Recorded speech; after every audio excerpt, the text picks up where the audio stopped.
Welcome to the Occult Rejects. This episode, we got a bunch of us here tonight, and we got a special guest joining us. Couldn't be happier to have Ani with us again.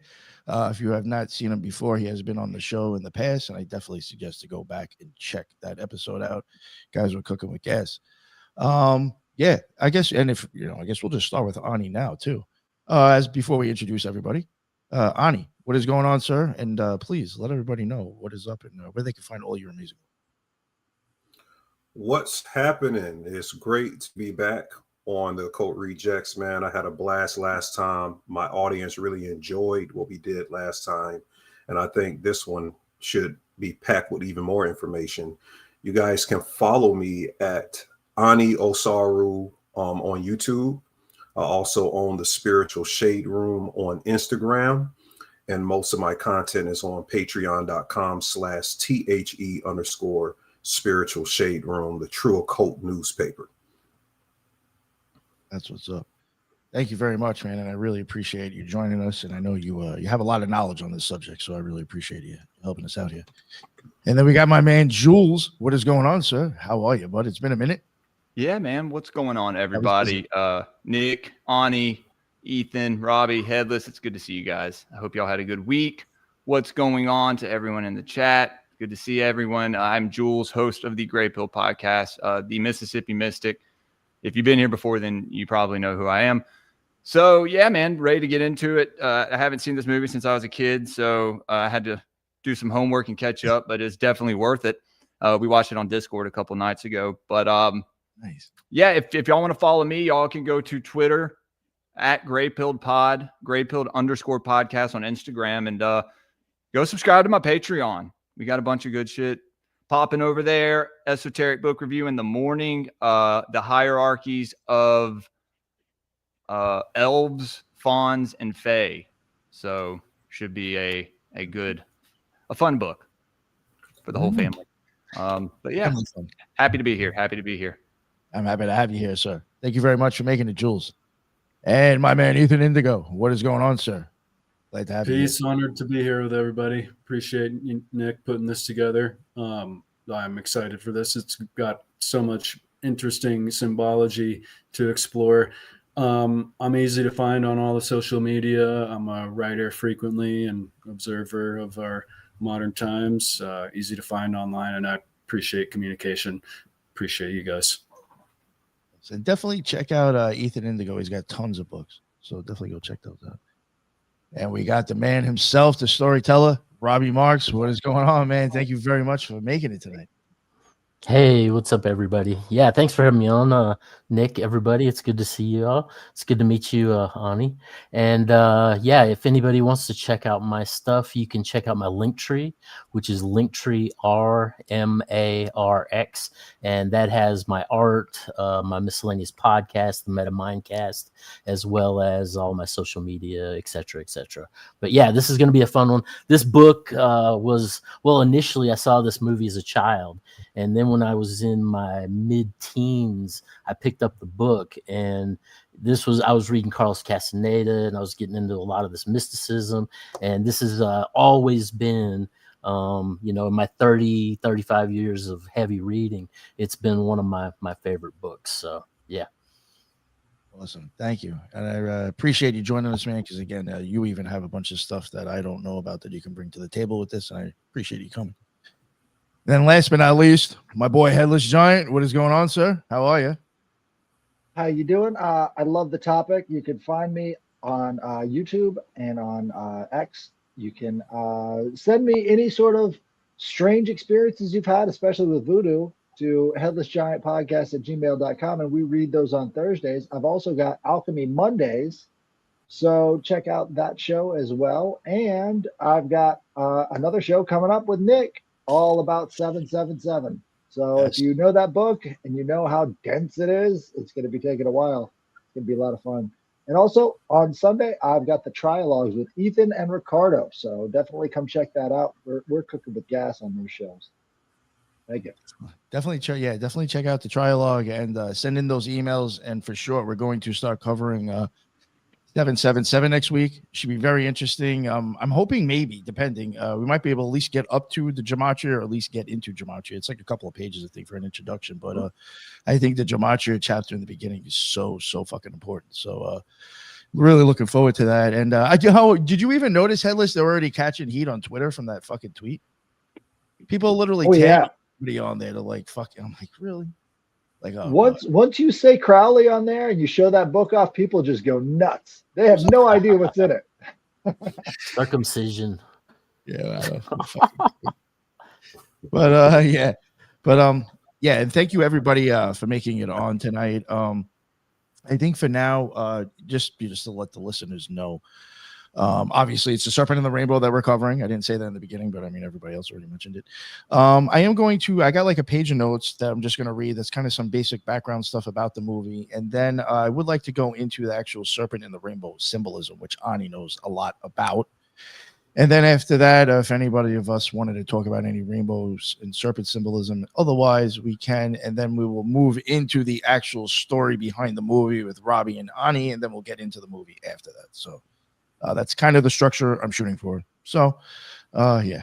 But all right. So I will get it started. Serpent and the Rainbow. In case people don't know, The Serpent and the Rainbow. It's a movie from Wes Craven, and it's a horror thriller loosely based on Wade Davis's real life research in Haiti. Davis investigated Haitian voodoo and claims of zombification, notably the case of I can't pronounce this guy's name, but there's a guy who was buried alive and later revived. In his 1985 book, The Serpent and the Rainbow, Davis describes how he found tetrodotoxin, if I'm saying that correctly, a pufferfish, poison, and psychoactive plants in traditional zombie powders, and argued that a combination of toxin, hallucinogen like datura, and cultural belief could induce a death-like coma. The film was made with Davis's cooperation. He even served as a technical advisor on set, but Craven took considerable dramatic license. Usually for a horror film, it's unusual for a horror film, but this one supposedly was shot on real locations. Universal hired Haitian crews and local extras in Haiti for it, and even did film some parts in Boston, which you kind of see that at the beginning. You'll see that in Boston. Wade Davis himself traveled with the crew and advised on Haitian settings. What else? The movie was shot also in the Caribbean. The crew began in Haiti, but as it's been said, local government informed the cast and crew that they could not guarantee their safety anymore because of political strife. So the production was then moved to Santo Domingo in the Dominican Republic to finish filming. Some just interesting things with the production. Shooting in Haiti, again, proved to be difficult. Craven's crew suffered from contaminated food and water, and even film equipment was damaged by sewage leaks on location. They also had to hire a local militia at one point for protection. There was a journalist, too, who later reported after the fact that the first night in Haiti, the crew was blessed in a real deal ceremony by voodoo priests in a ritual which some said was done for protection. Despite these precautions, and I tried to look up any more information on this. I mean, who knows if it's true or not. This is all I could find. Despite the precautions, though, despite all that, the troubleshoot still saw at least, supposedly they think one person got possessed on set. And there was even a small riot among onlookers during the movie at one point, which they do chalk up to like wondering if that had anything to do with this stuff. But it's like one of those cursed movies or something. Yeah. But that was just like some of the basics. That's again, like it was one page of notes. So I just wanted to read that off and kind of get that off. But yeah, so yeah, I guess, and then the whole thing with, again, I would like to get Ani, if you don't mind, the whole Serpent and the Rainbow. I find that to be very deeply occulted, just in general. That stuff. I mean, I talk about seeing rainbow styled stuff when I have my experiences, and just, the serpent is just such a deeply occulted symbol. I've seen some sort of rainbow aura on psilocybin. Yeah. So. But Ani, if you don't mind, if you could take it away on that one. There's a kaleidoscope of colors. These colors are like the waveforms of the quanta It's a refraction of the quanta of the spirit and light, and voodoo is all about evoking the spirit. Voodoo literally means spirit of God. A lot of people associate voodoo with something satanic.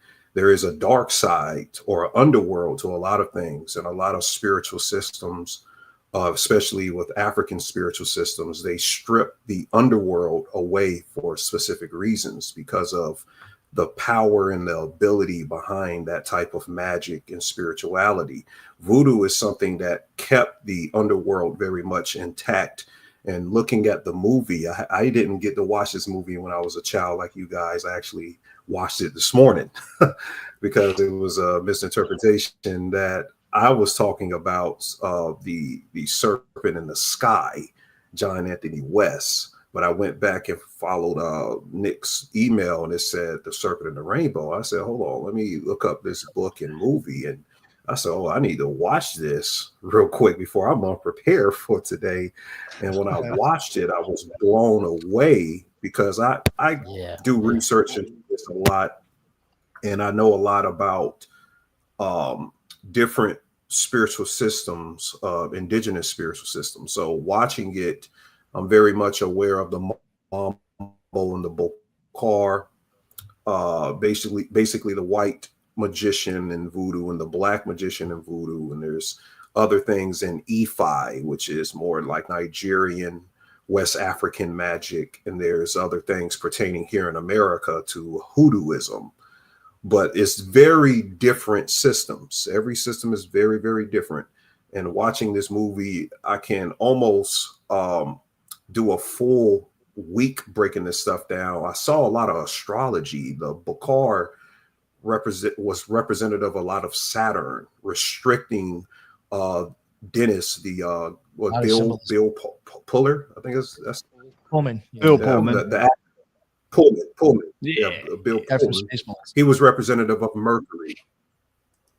For sure. I thought that. Yeah, he was Mercury. He was Mercury. Totally. Yeah, he was traveling, and he remember he tricked one of the guy who made the zombie dust. He tricked him. Yeah, he's a trickster. Yeah. But it was Mercury, and the woman, the doctor, the Haitian doctor, was Venus because she was possessed with Urzuli, which is a very powerful Vodou deity in the system, almost equivalent. They said it was equivalent to the Virgin Mary, but it's equivalent to Yemenya or Oshun in the Ifa system, and they very highly regard this goddess. I also saw remnants of Satisa Muete, La Satisa Muete for Santeria, when you saw the wedded corpse that they extracted the first zombie toxin from. That was Santisa Muete, but that really saved his ass. We got to get into that later on, because if she hadn't been a powerful witch, and if he hadn't captured her soul, she wouldn't have sought vengeance on the Bokar to help him out in the end, which was very beneficial to Bill Pullman's character in the movie. Well, and interesting, you were saying in regard to Saturn, when they get within the book, when they get into the temple structure, they go in at one point, and hanging on the wall from two chains is a black cube that's part of the inner like ritual system. So the black cube and Saturn directly link there. It gets into a lot of definitely a lot of astrological, a lot of earth medicine, and just the links between Haiti and Africa, as far as carrying over some of that mystical, the aspect, and bringing it into the judgment factor of basically garnering the society through the aspect of this inherent threat of zombieism. Yeah, because I also looked at it. There's a lot of things pertaining in this movie to MK Ultra, or how to create a moonchild surrogate, because I'm big in understanding what Crawley was getting at with this moonchild thing. This moonchild thing is beyond what Jack Parsons was doing with Marjorie Cameron, trying to birth the satanic seed, because we understand that in the Gnostic text, there is portions of shards of souls down here that are remnants of the demiurge or the counterfeit spirit in the Nag Hammadi library. But these are some of the people that's using this dark system of magic, like you see this Bakor do in this movie. They're working for a side of the polarity for certain reasons for the Matrix to keep the Matrix and the energy here be extracted by these other entities. And I felt like he was working for that side. They got Damballa is representative of the serpent. The Damballa is the serpent god in Hoodoo, and high reverence to Damballa, invoking him. It's a form of the Kundalini energy. And the Kundalini energy is high charge implosive physics inside of the body, is pertaining to cold fusion. Even when they say you catch the Holy Ghost, you feel that chill or that presence over you, is that same Vodal Damballa serpent extraction of energy, that charge implodes within you when you reach the Samadhi, the Sahasrara crown chakra. That energy has to move up like the Tower of Babylon. It has to reach up here. Yeah, and it absolves everything. That's where the serpent reaches the rainbow, is right there at that point. Right? Yeah, I was gonna say, man. Well put. Yes, Yeah. And the Damballa, is that also considered to be associated with creation or something like that? Maybe. Yes. Quetzalcoatl. You got another serpent god. Yeah, because on my It's Kukulkan. That's actually, honestly, that's where the KKK get their KKK. Right. You hear the Grand Dragon. Yeah. They get Cyclops. that from Kukulkan. Yeah, man. All those South American serpent deities. I think he got Itzamana, I think, is another one. Kukulkan, Quetzalcoatl, and his wife. I forgot her George name. Washington. Yeah. No, Have you ever seen Washington's family crest? It's a 13 in Mayan numerals. Right. No shit. So Right? Really? yeah, it is. he's yeah.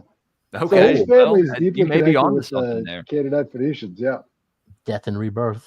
Would make sense. Yeah. Well, he's at the top of the, Capitol Dome. Apotheosis. hanging out. Apotheosized.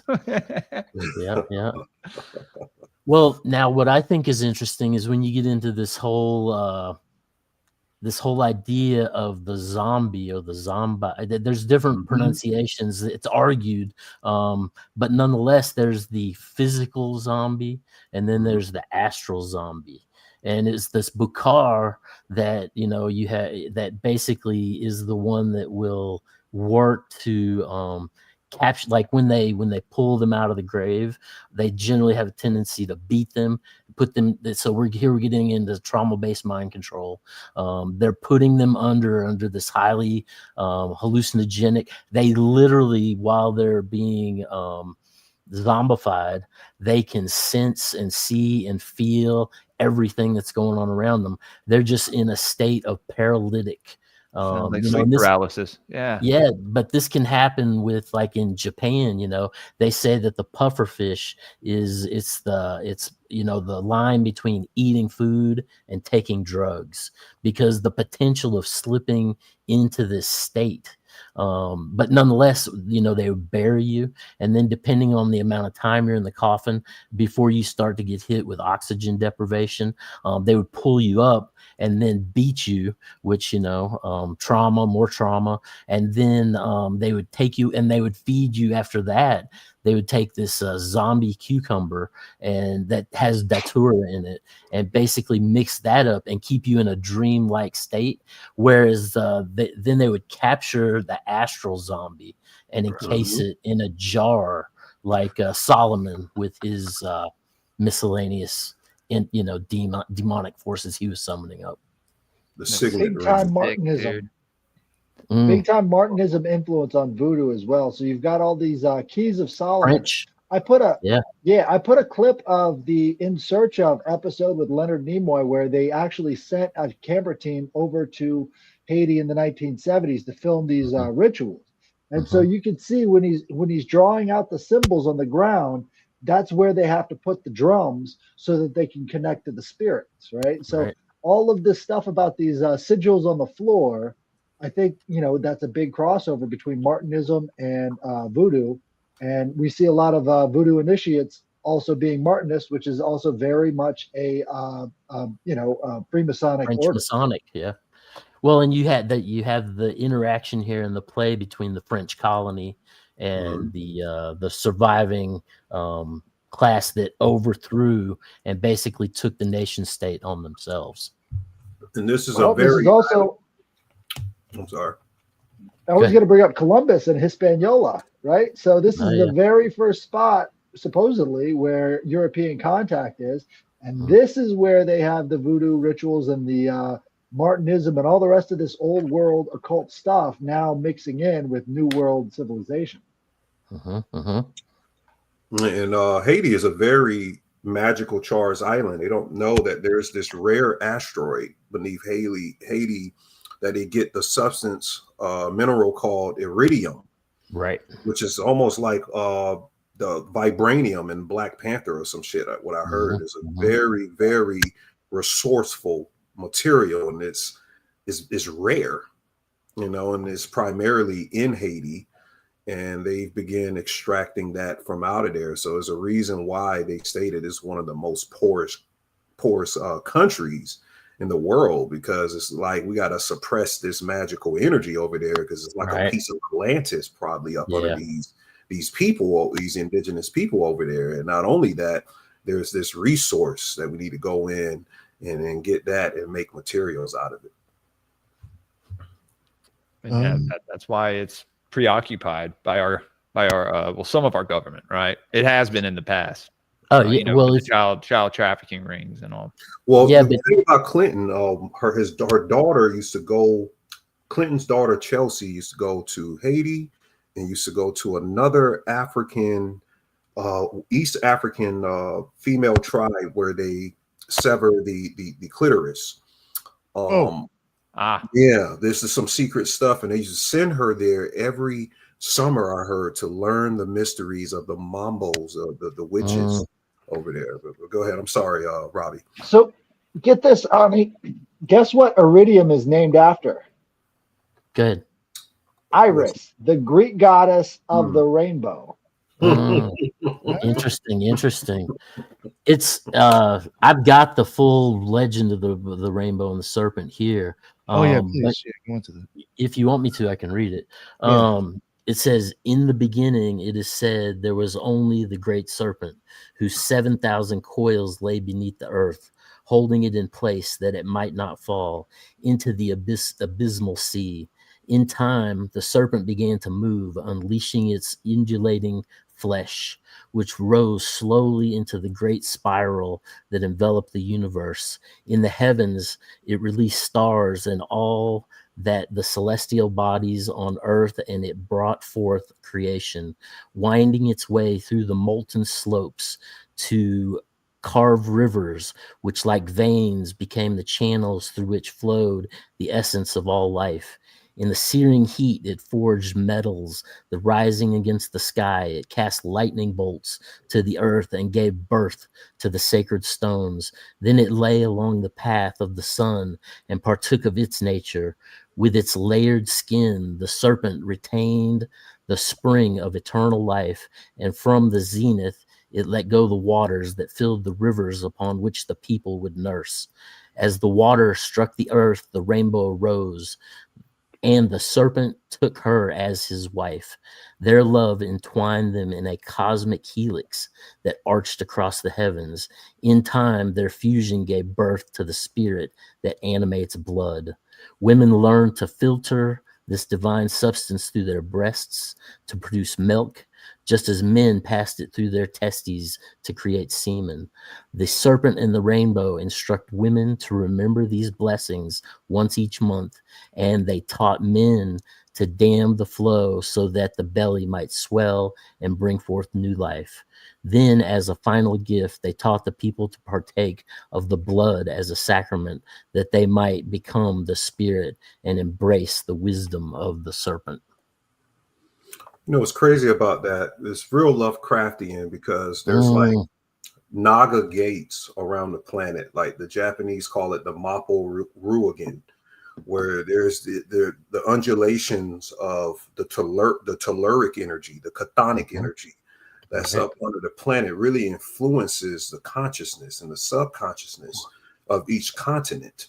So they tapped into these things, and when you were describing that, the coiling is describing a centripetal consciousness, almost to speak of Gaia, and is comparative to the Titans in the Greek mythology that were buried under Tartarus. That serpentine energy was called Typhon, which was the most powerful monster. All the fucking gods, they say when it's Typhon, they had like a bunch of Osiris. Yeah, they didn't want to fuck with Opposite in Typhon. They want to fuck with this Typhon, and then there's Typhon when it rises up. Have you guys seen the new Blood of Zeus series? A little bit, couple. You watch that shit, man. Typhon is badass in that series. Is that Titanomachy again? It's the title, man. Yeah. Well, I thought it was really interesting because in the movie they show that waterfall, right? That waterfall scene. That's the real waterfall where they said that the serpent and the rainbow come together in Haiti. So that's like one of the holiest sites in all of Haiti, and they're filming it right there in that movie. So it's really interesting. That's dope. Well, and also that it, you know, when the serpent met the rainbow, they essentially intertwined with one another, creating that divine helix that is manifest creation of life itself. The DNA. Exactly. With the light, the rainbow light, and the serpent energy, the serpentine, you know, from Kundalini to the animating force, you know, kind of all, it kind of reminds me of, you know, I don't know if you know about the Bifrost and all the Norse realm, you know, the Rainbow Bridge that Jormungandr. And then you have Yggdrasil, right, wrapped up. And I just had Stein on last Saturday, maybe 2 Saturdays. It was last Saturday for a banger episode, guys. Go check that out if you haven't. He talked about the Aesir, the Vanir, the 9 realms. You know, he is a Nordic pagan, so you know, nice. so I don't know. Kind of. Did he talk about Jormungandr, the serpent that wraps? Oh yeah, at the very bottom, and and something about that Robbie just said. Each of these realms, you know, each there's the 3, and then each hold 3, and each one has a well in it that kind of, you know, you were talking about the water, the spiritual water that powers these certain realms, and yeah, I don't know. It's plasma. It's plasma, baby. I just see some similarities. Yeah. Absolutely. If you think about the water spray, it's full of electrolyzed plasma, and that's what's creating that rainbow effect. So there's a real tie there. I was going to bring up the Iris, which is the goddess of the rainbow. She's considered to be a heavenly messenger, right? And so this heavenly messenger is bringing all of these different messages from the immortal realm. This is where we get our term epiphany. Epiphany means the divine appearance of these gods. So we think of it as like just an idea that pops into your head or whatever, but it was exalted as like theophany or epiphany, which is the divine appearance of these different gods and goddesses. And what you see with these voodoo ceremonies is that's the appearance of these gods and goddesses through the practitioners of these ceremonies. Wow, that's great research there.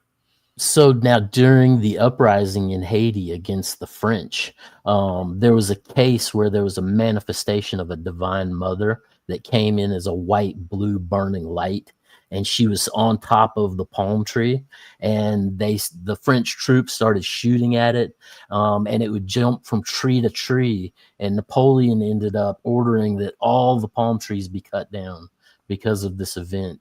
And you just see these successive things popping up where they try to stop this, but you got to figure these people that they were bringing in from Africa, they were astute, learned in a lot of cases from the Arabs, and they knew math, and they were of war cultures, and they had this sacred, ancient, spirit magic of the plants, and it was one of the workers in one of the sugar mills where they were crushing the cane. He got his arm caught in it, and they were talking about the blood mixed with the sugarcane water, just as a analogous to the African blood mixing with the French blood, and and essentially he had to cut his arm off, and all the locals said that he was like immortal and of the gods, and because he couldn't work in the fields anymore,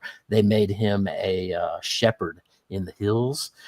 So he was going up into the hills, and this is where all of the rebel slaves would basically run. So there's like tens of thousands of runaways, which they called maroon. The French called the Maroons.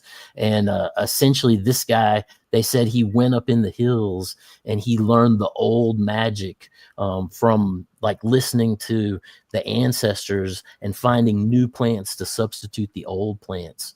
And that he basically went to the caves and learned from the old ones that, quote unquote, made the earth shudder.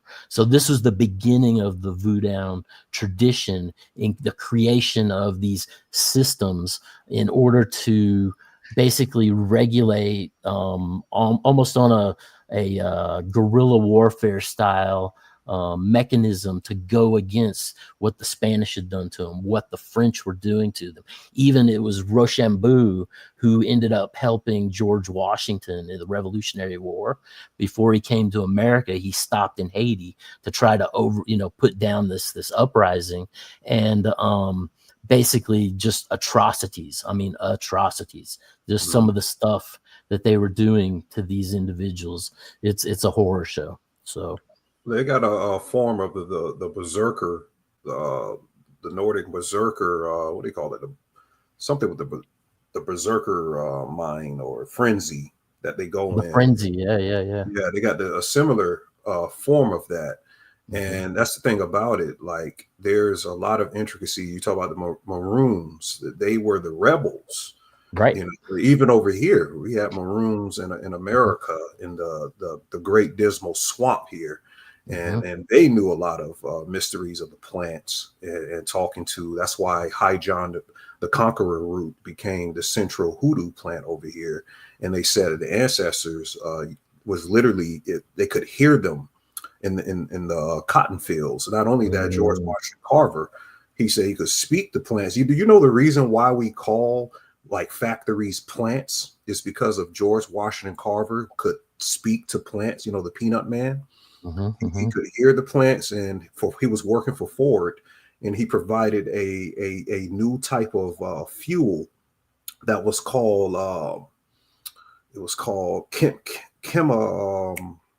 something with chem.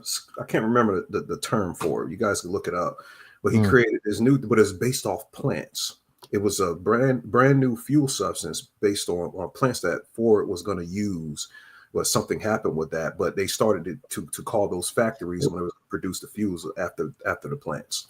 Right. It was initially hemp that Ford was developing to run on hemp oil, and it was an adjustable spark and flow, and it could literally burn like heavy hemp oil, or it could burn like high octane like moonshine. So it would literally, but you just adjust the airflow and the spark, and you could, That's and why then, they got rid of the alcohol too, by the way.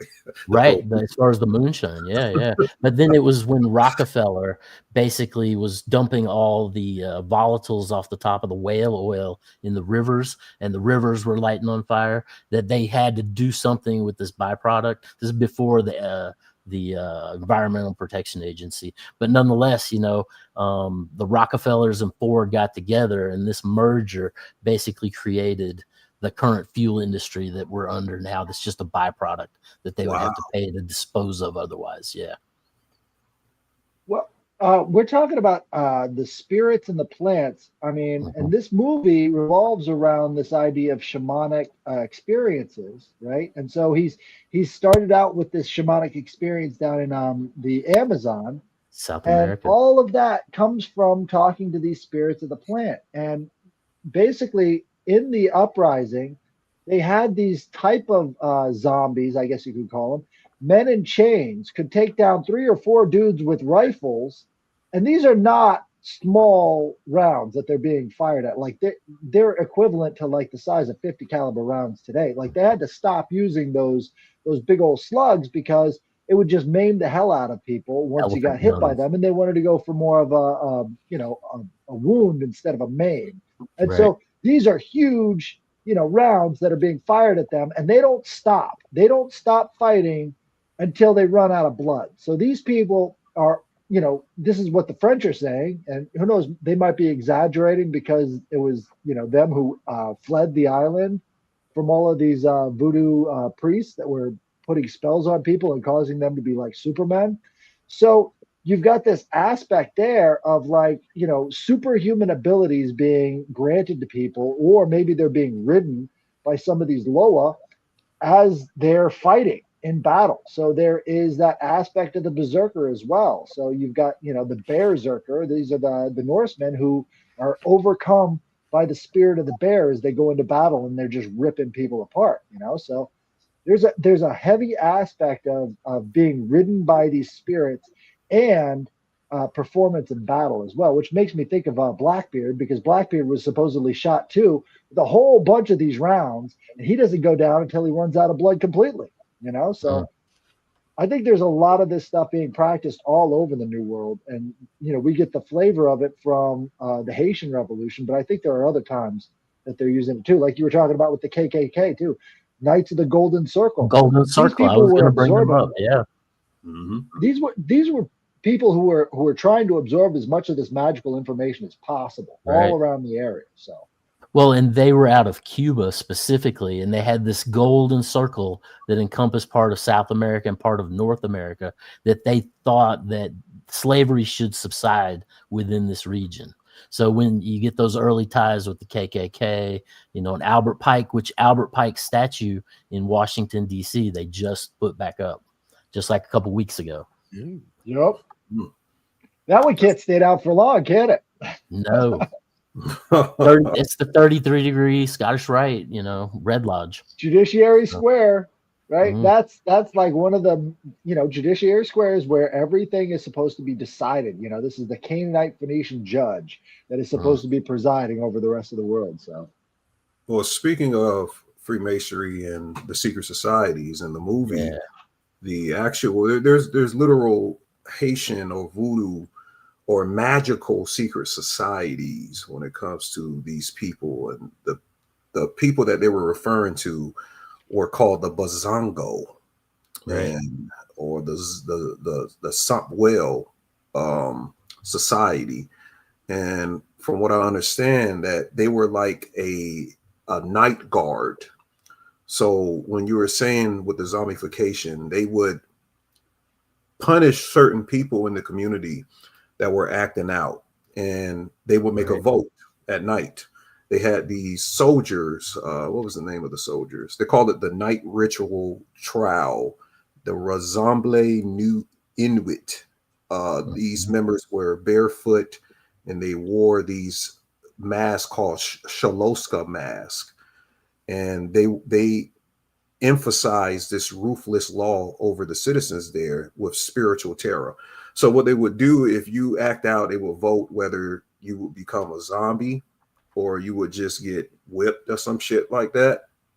And the Bazango pretty much controlled all of the rural areas for a long period of time, and people were terrified of them. That's who the Bakar is in the Rainbow and the Serpent and the Rainbow. They're reenacting who the Bazango is in Haiti. And these this particular secret society held mysteries about these 5-MeO psychedelic plants, and they merged the magic, they merged the science of biophysiology, taking bone, grinded up bones and mixing tibias it and skulls. And skulls. So it's very important in skull because there's resin in the skull from the brain. That's and it very had to be important, buried. that resin. Yeah, it had to be buried for at least 3 months before they would dig it up to grind it up to put it in. Number 3. There you go. And that resin comes to medulla oblongata. That's why in the Egyptian stela, I was doing a lecture the other day when they show Harpocrates, the god of silence, standing on the stela, and they had Bes right behind him, the big beast. This is where the beast comes from. And when they say Satan, get behind you, they're talking about the medulla. Pontus Cacodaimenos.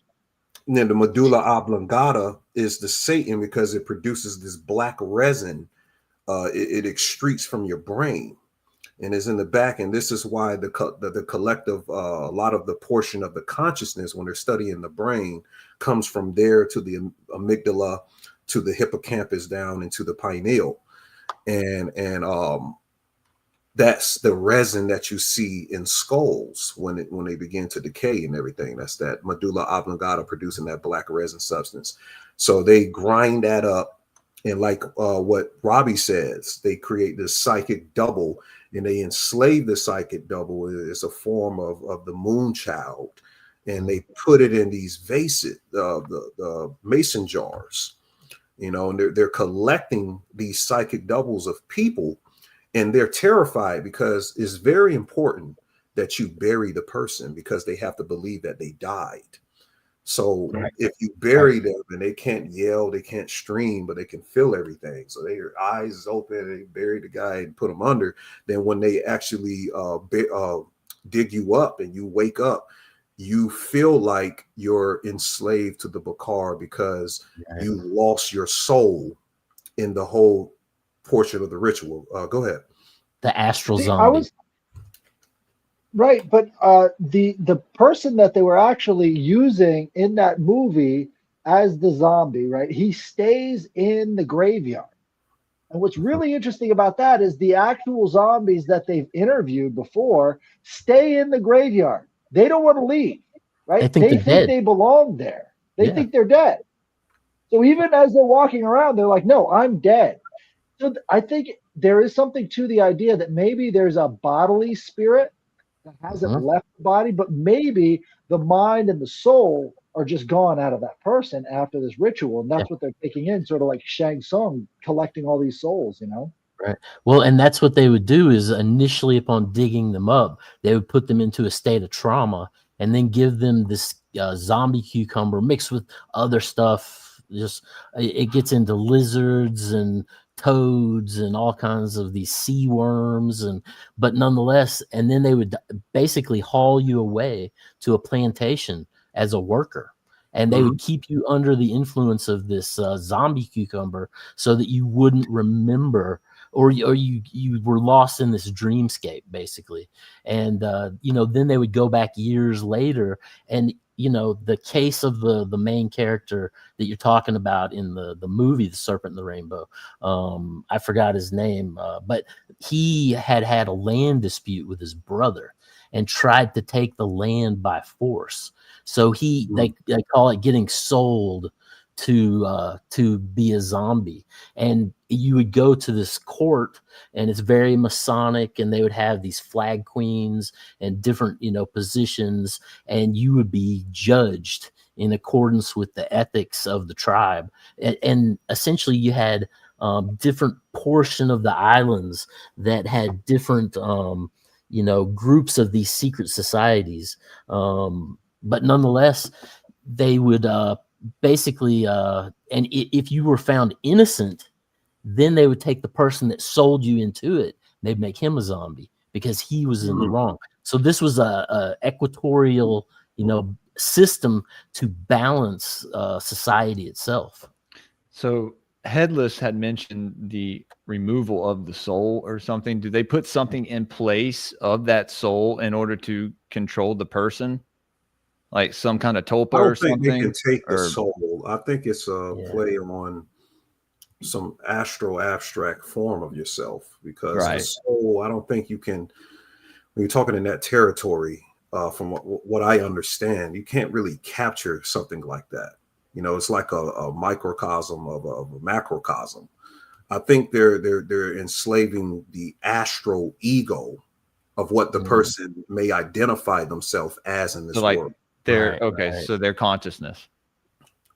It's pretty much an astro etherical download. Like you have a file on a computer, like you download, so they're making a copy of you, and they're downloading your ego on this copy, and they're putting it in that mason jar and keeping that there. It could be like the Ba and the Ka, you know, from Egyptian mythology. You've got the separation of. There you go. So there you go. Yeah, they're taking the separate part.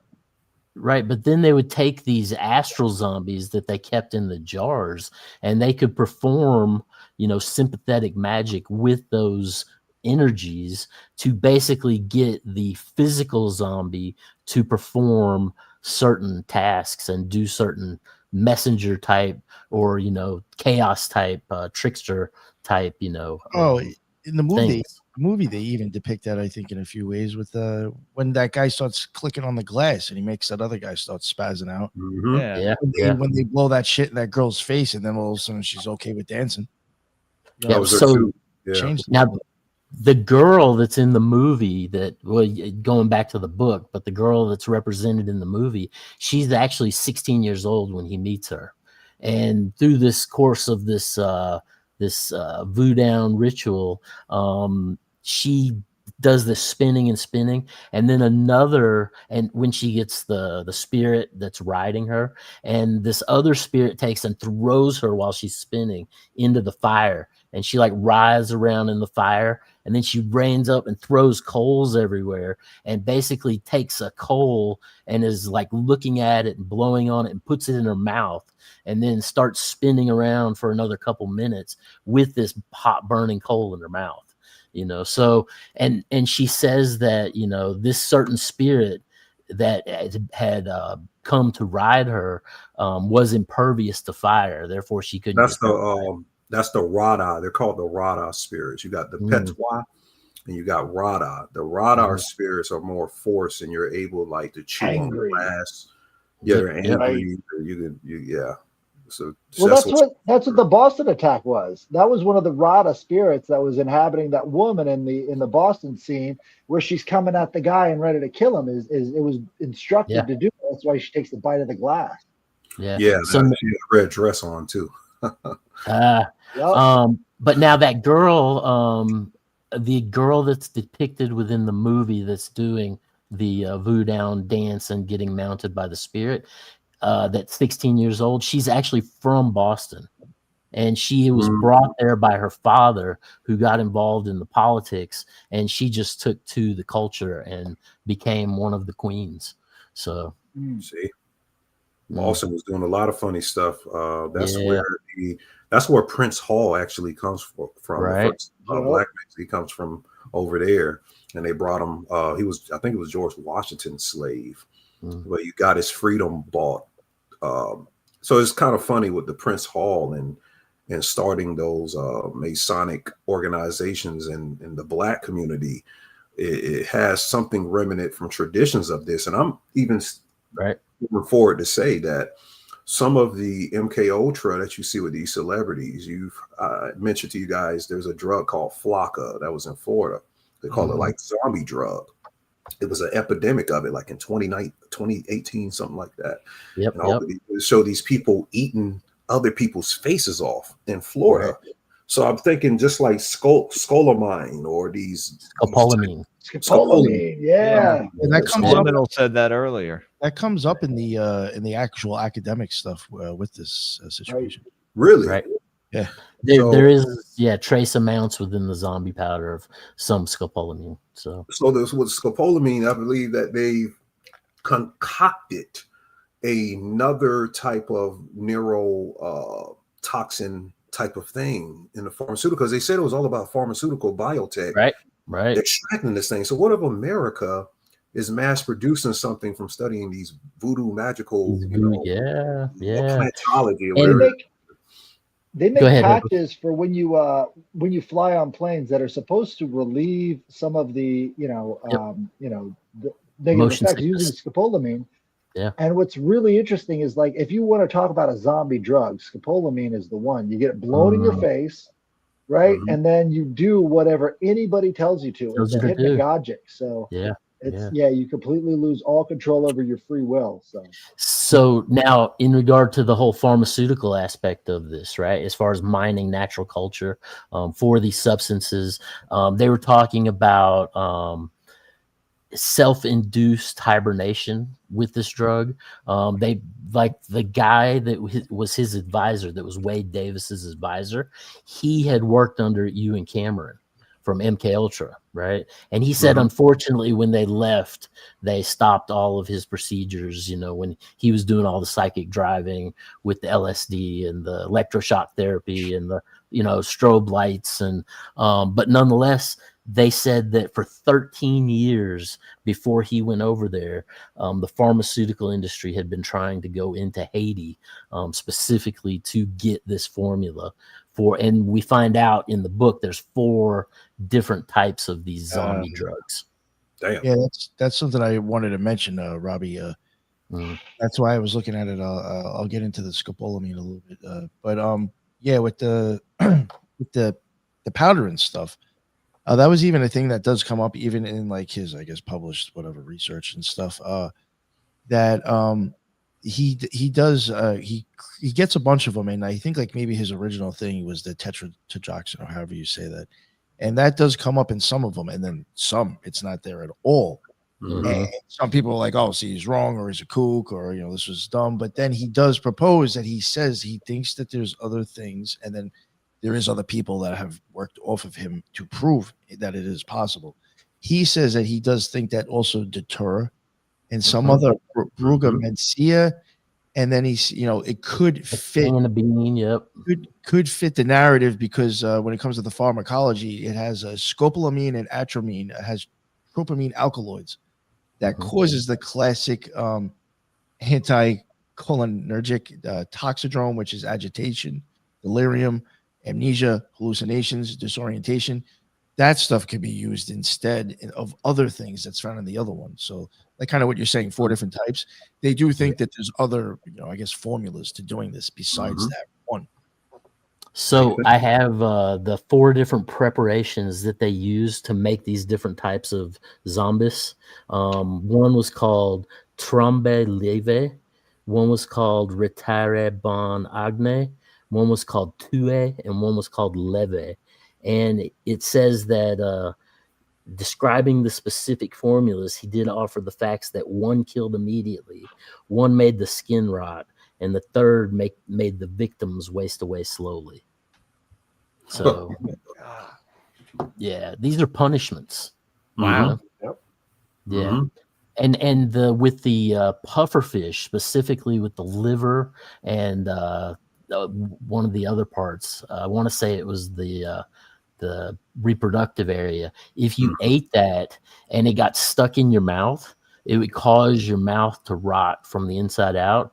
And if you swallowed it and it was in your gut, it was cause your gut to rot. God, so this stuff is and they said, depending on the time of year when they harvest these puffer fish, that the summertime was when they were the highest in this compound, and so they would generally make these powders in the heat of the summer, and then the ash from burning off the stuff, they said it was like a caustic yellow, but then they would save these summer formula that they had made for the rest of the year, because this was when they could harvest it, and it was the strongest as far as that they needed for the ritual practice. So why do you think they put the Bufo Alvarez in the movie? Like that was the frog, because that's the most powerful from what I heard in the Sonora Desert, mainly here in America, but in Haiti. Well, but now that's a hallucinogen, right? So you're going to have separation. You're going to have this expanded separation. You're going to have the intense feeling of that you're dying, that you're having an out-of-body experience. And then the pufferfish, it basically puts you into that catatonic state. So it's a combination of, and they said with the toads that they would actually take a sea worm and put it in with the toad in a jar, and they would put it in the coffin and bury it for 3 days. And that the sea worm would get the toad super upset so that all of its toxic glands would fill up to the fullest. And then they're incorporating this, energy from the then they would pull it up, and that's how they would basically create, harvesting the most they could with the least amount possible. This is animal alchemy, right? Everybody thinks about, mineral alchemy, and everybody thinks about plant alchemy, but this is animal alchemy. We're using the different properties of the different animals to their fullest extent, which is not something that's really talked about because of how gross and torturous. Yeah. Well, and that's what they were doing in media, as far as, where medicine comes from. They were experimenting with all these different animals and plants. And, you see it in a lot of native cultures from South America to Africa to even in the German Netherlands. It's depending on where you are, people push the edge with what's available to them. And alchemy is one of Go ahead, Ethan. Alchemy is one of the sciences or studies that tries to focus on immortality, the pursuit of immortality with elixirs, whether mineral, plant, or animal. And of course, this movie, the whole theme is about immortality in a sense, and even the unification of the serpent and rainbow. We got the wisdom and the immortality.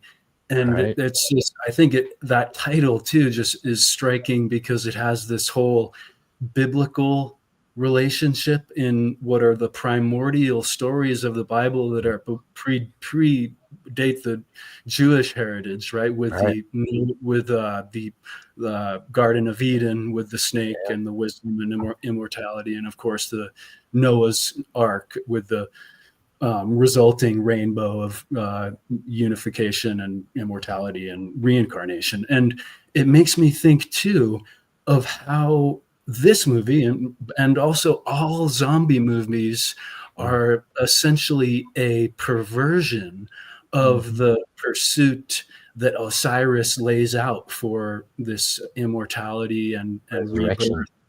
That makes sense. Yeah.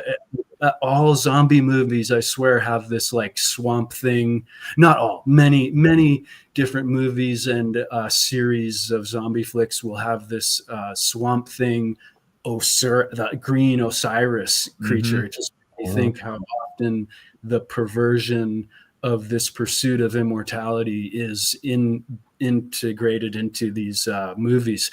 And just one other thing too, there's several different Tibetan and Hindu groups that have different really initiation practices.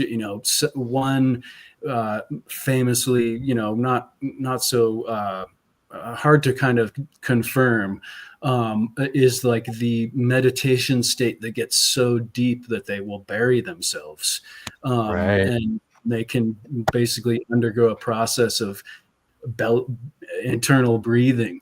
Another one is staying a night in a graveyard. And it reminds me too of, and the whole movie has this immortality, and it's very Orphic, right? He goes to like rescue the girl and save us with the new discovery to hell and back. And the jaguar symbolism in the beginning, right? Has that same thing. The Mayans, it's all about spirit animal, being the spirit animal that links the two. Called a serpent, right? And then at the end, that same entity jumps into him when he fights that evil guy, right? And there's the Tibetan Buddhism has the lessons concerning really high meditation, reaching rainbow body, which again is this universal humanity consideration of becoming light and becoming enlightened. The rainbow 13th body. breath. Yeah. Well, the jaguar is the only big cat that sleeps in a tree in the jungle. Mm. It's closer to the skies, closer to the spirit realm.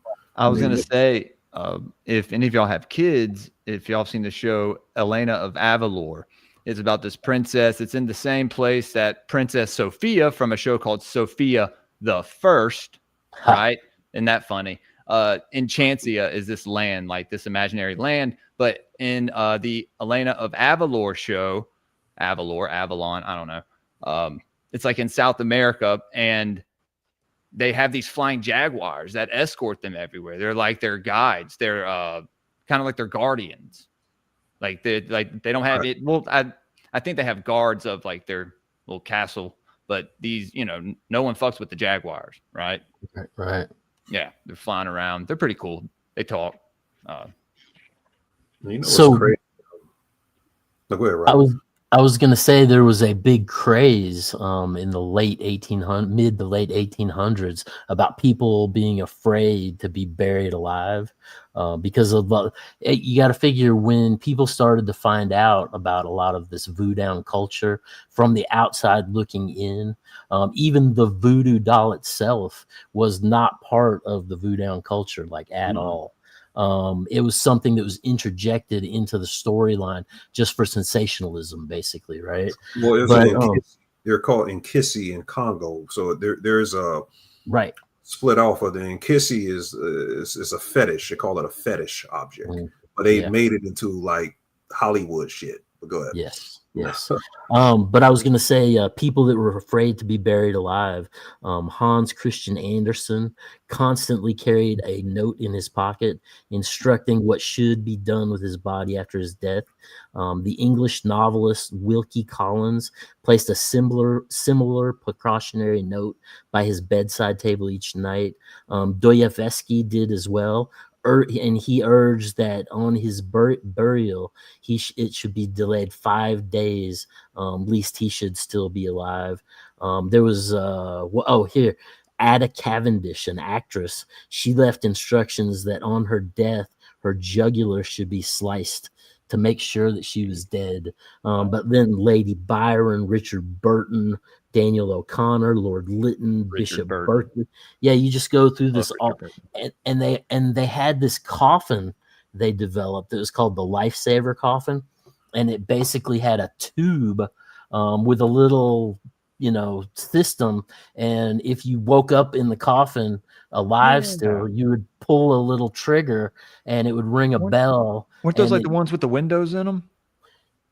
Now, I don't know if the coffins that have like the windows in them with I think it's like a door that you can open. Like, and like stick your arm out or whatever. In the movie, I'm sorry. If I'm a poltergeist, I'm going to each and every one of those bells and I'm ringing them over and over again. Hey, so right before we get off or too far away from the subject, Ethan, you're onto something with the bastardization of these ancient cultures, especially Headless. Me and Headless talked about the recent Begonia movie with Emma Stone in it and how it's a bastardization of the I'm gonna butcher his name, Aristeas. Did I say it right? Yeah, Aristeas. And the original Grecian Begonia ritual with the bees and how it's like an inverse of that, and it's just it's like that a lot in a lot of movies, I think, and we don't really realize it. Yeah. And you know what's wild? Talking about being buried alive. My uncle was one of the Grand Masons here in South Carolina. I used to always ask him because he used to wear the ring, and anytime like we get pulled over by the cops, he just flashes his ring and cops go away, let us go. And I said, how, I was a child, of course. I was like, how can I be a part of that? And he said, he used to say, come back to me when you're a man. Then when I became a teenager, I asked him, I was like, well, I'm pretty much a man. I'm becoming a man. I just want to know, like, what is the process of that? Like, what is all that stuff? And he was talking about something like about being buried alive. Hiram Abiff. Hiram Abiff. Yeah, the whole Hiram Abiff type thing. But I've talked to several Freemasons that have told me the same thing. There's a ritual that they have to be buried alive. Dude. So, And the Get skull into and the bones do druids. this as well. Yeah, but it also connects, because Osiris is the god of the dead.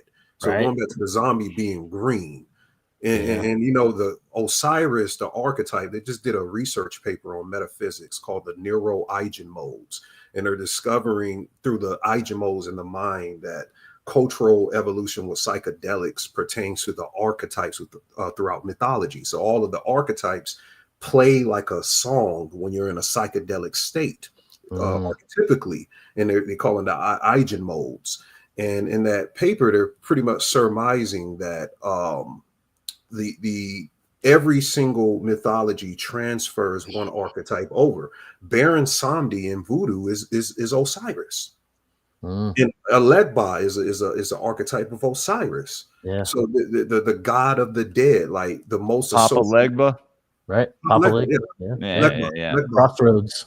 Dude, Legba. I had a voodoo doll of him when I was a kid. My mom Really gave Ishu. it to me. I don't know why, but They call him Ishu, but he opens the gate to the rest of the spirits and everything. Right. So Well, these pantheons just passed over and take on right. new names in all of different civilizations if you study them. So as far as that opening of the way, Osiris did that, Jesus does that. But when you get into the worship of the miscellaneous mystery schools that came out of the Phrygian and Egyptian systems, from Adonis to Osiris, to Attis, they all would take a tree on a certain, it was generally March 22nd, 322, which is where we get the skull and bones number. And they would essentially hollow out the tree and keep the inside part and carve a effigy of the dead and soon to rise again Osiris or Adonis. it's the same thing with Manus too. Yeah, man, exactly. And he wears the exact same costume as the Phrygian Attis. Absolutely, yeah. But nonetheless, they would anoint that with oil and keep it for a year in the sanctuary. And when you get into the voodoo culture, when you go in, one of the central themes is a small black coffin that is, essentially, I think, in many ways, carrying over from this philosophy. One thing well, the guy who does, go ahead, Dick. Yeah, just real quick, I did want to, because I know, like you mentioned, I think, Skull and Bones and the Freemasons, even with the OTO, from my experience, at some point in their initiations, you will get into something that resembles a box, and they will act like they're nailing it closed. So have you experienced that there? So, Wow. Well, and they say that's the first. That's the death to the mortal world. Was it ever in the shape of like an egg? Okinus and getting into the serpent. And Charles Manson, the child in the box. Stephen King, Castle Rock, the child in the box. But he traveled into a parallel reality. The reason why they put him in the box. Dude, you give my kid a box and she'll play in it all day. Sorry, didn't mean to interrupt, but yeah. But there's parallels. It's coming from these lodges. It's a form of some type of magical initiation or some shit like that. Right. Well, in that third degree, when King Solomon basically rises up Hiram Abiff with the lion's paw grip, and he brings him up, and he basically pulls him up so his mouth is right next to the initiate's ear, and he whispers the secret word, which is that word. Jabulon. Well, Jabulon is one, but this is Mahabone. Oh, Mahabone. Okay, yeah, Mahabone. Great bone. But it basically is representative of the left-hand pillar and the feminine side. But it's this whole idea of this secret word of the highest initiate within, going back to the order of Serapis, When I think of Bach and immortality, I think of hermetics, right? The whole idea of hermetically sealing an object or our body even. And in relation to that, the Taoists believe that our organs and our body and our whole different body systems are each individually contained and have to be separated, but have to flow in unison together at the same rate of vibration and alignment. And so without a container, we're leaking our bodily fluids and our mental thoughts, and losing energy without a proper box or container. That's crazy. And I was just about to say something. I was reading that thing that popped up. Did somebody have a question? Fire Pixie. Yeah. They wanted to know which part you were from, the coastal part or upstate. Oh, I'm from Columbia, so I'm like in the middle area. Oh, well, I'm in South Carolina. I referenced that. I don't know if I said that earlier. But they made it sound like you're from South Carolina. A lot of people say I sound like I'm from the Midwest or some shit. No, I think you said something about South Carolina, and I was like, oh, I guess he lives there. No, I did. Okay. I was making sure that I stated that. But yeah, that's very weird. But to the point that you were making, Robbie, kind of lost. I was just about to say something that you said last. You guys go ahead while I remember what I was about to say. I was going to say, so in regard to the culture of Voodoo being a secret society, there's this Lacaré.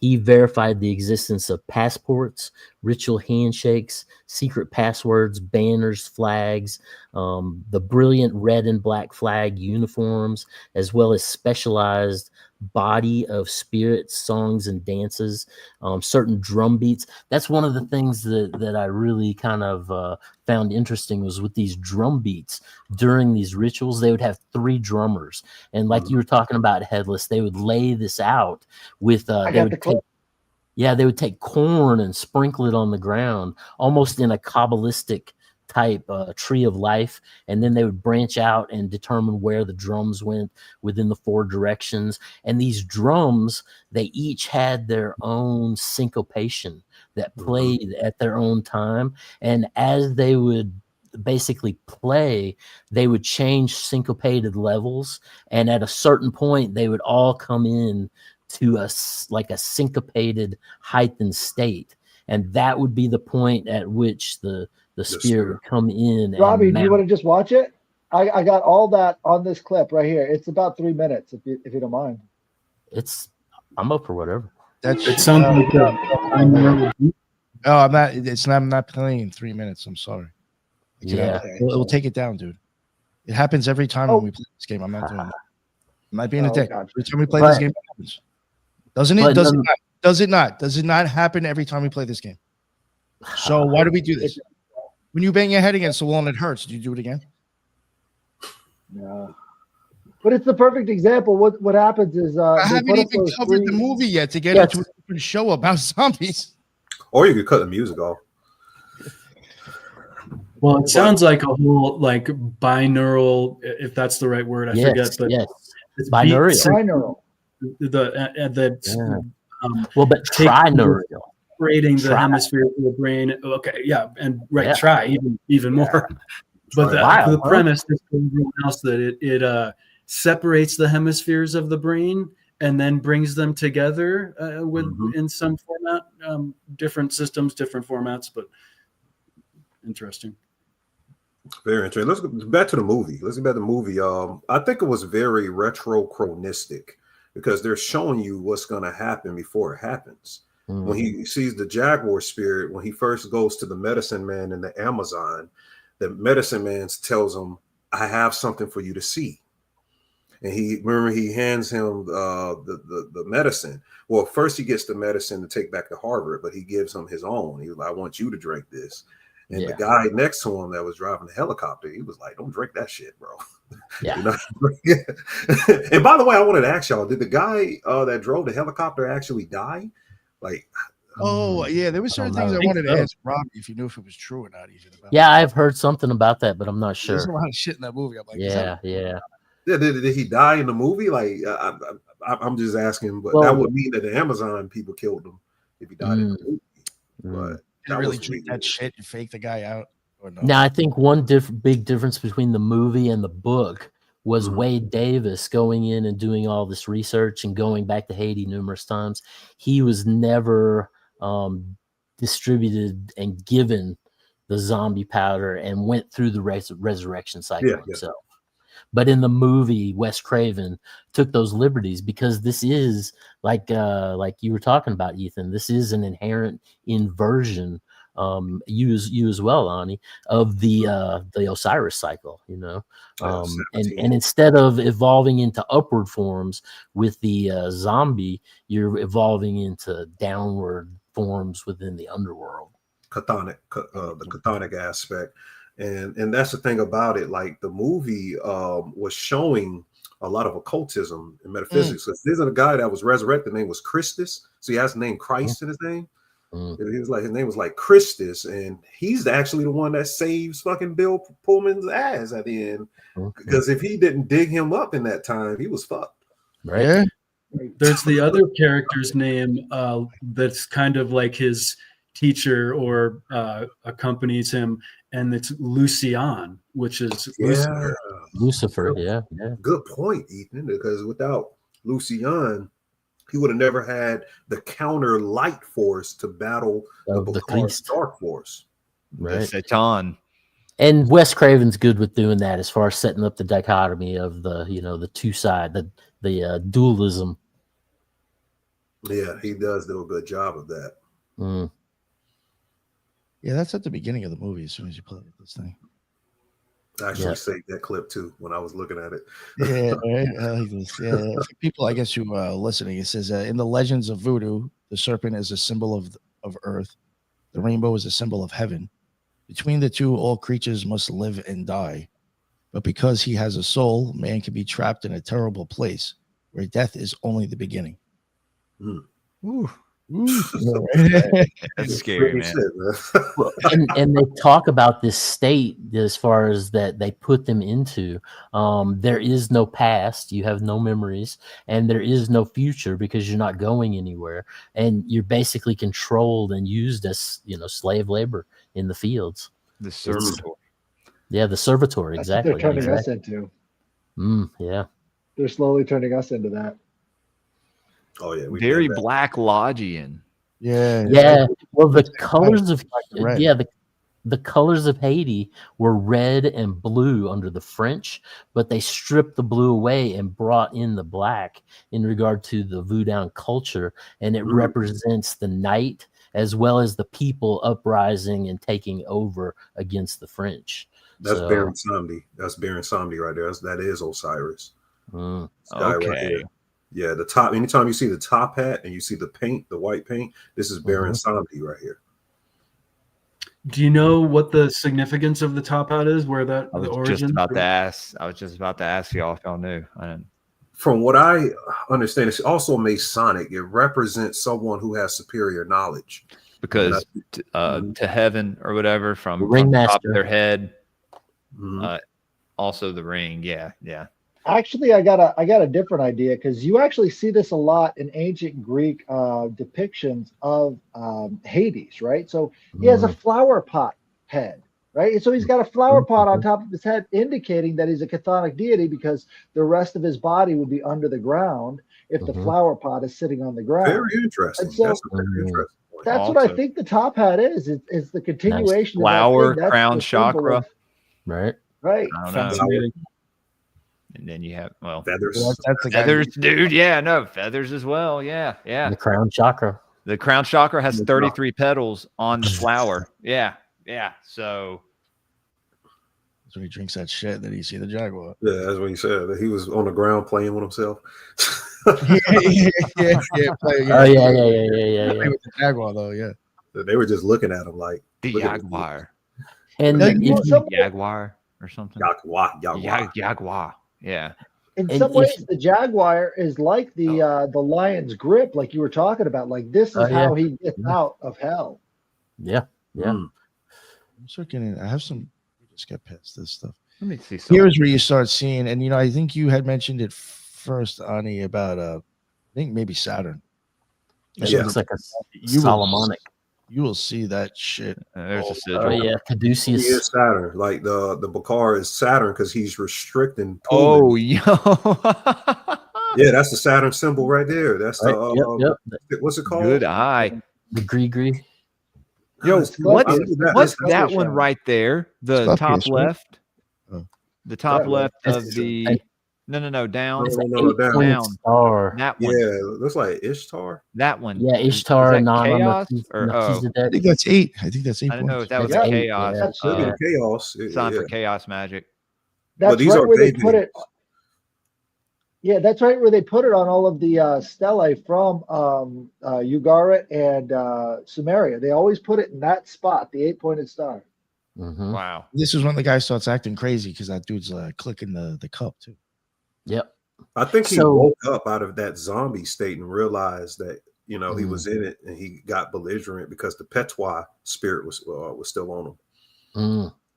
I was thinking about the 8 in relation to at the end, and maybe a couple of times there is a scorpion that comes out of actually Lucian's mouth, and saw that. it doesn't Yes, come I out have of that. his mouth maybe, but when he's in the grave, a spider is Mhm. crawling on his face, which are both, of course, the 8-legged creatures.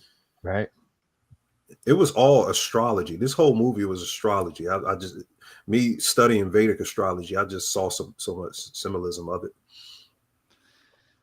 But these are Veves and they're the Pati Pimbas in Santeria, and it kind of shows like it's telling the spirit which direction it need to go. It goes into in possessive states. That's why they draw it.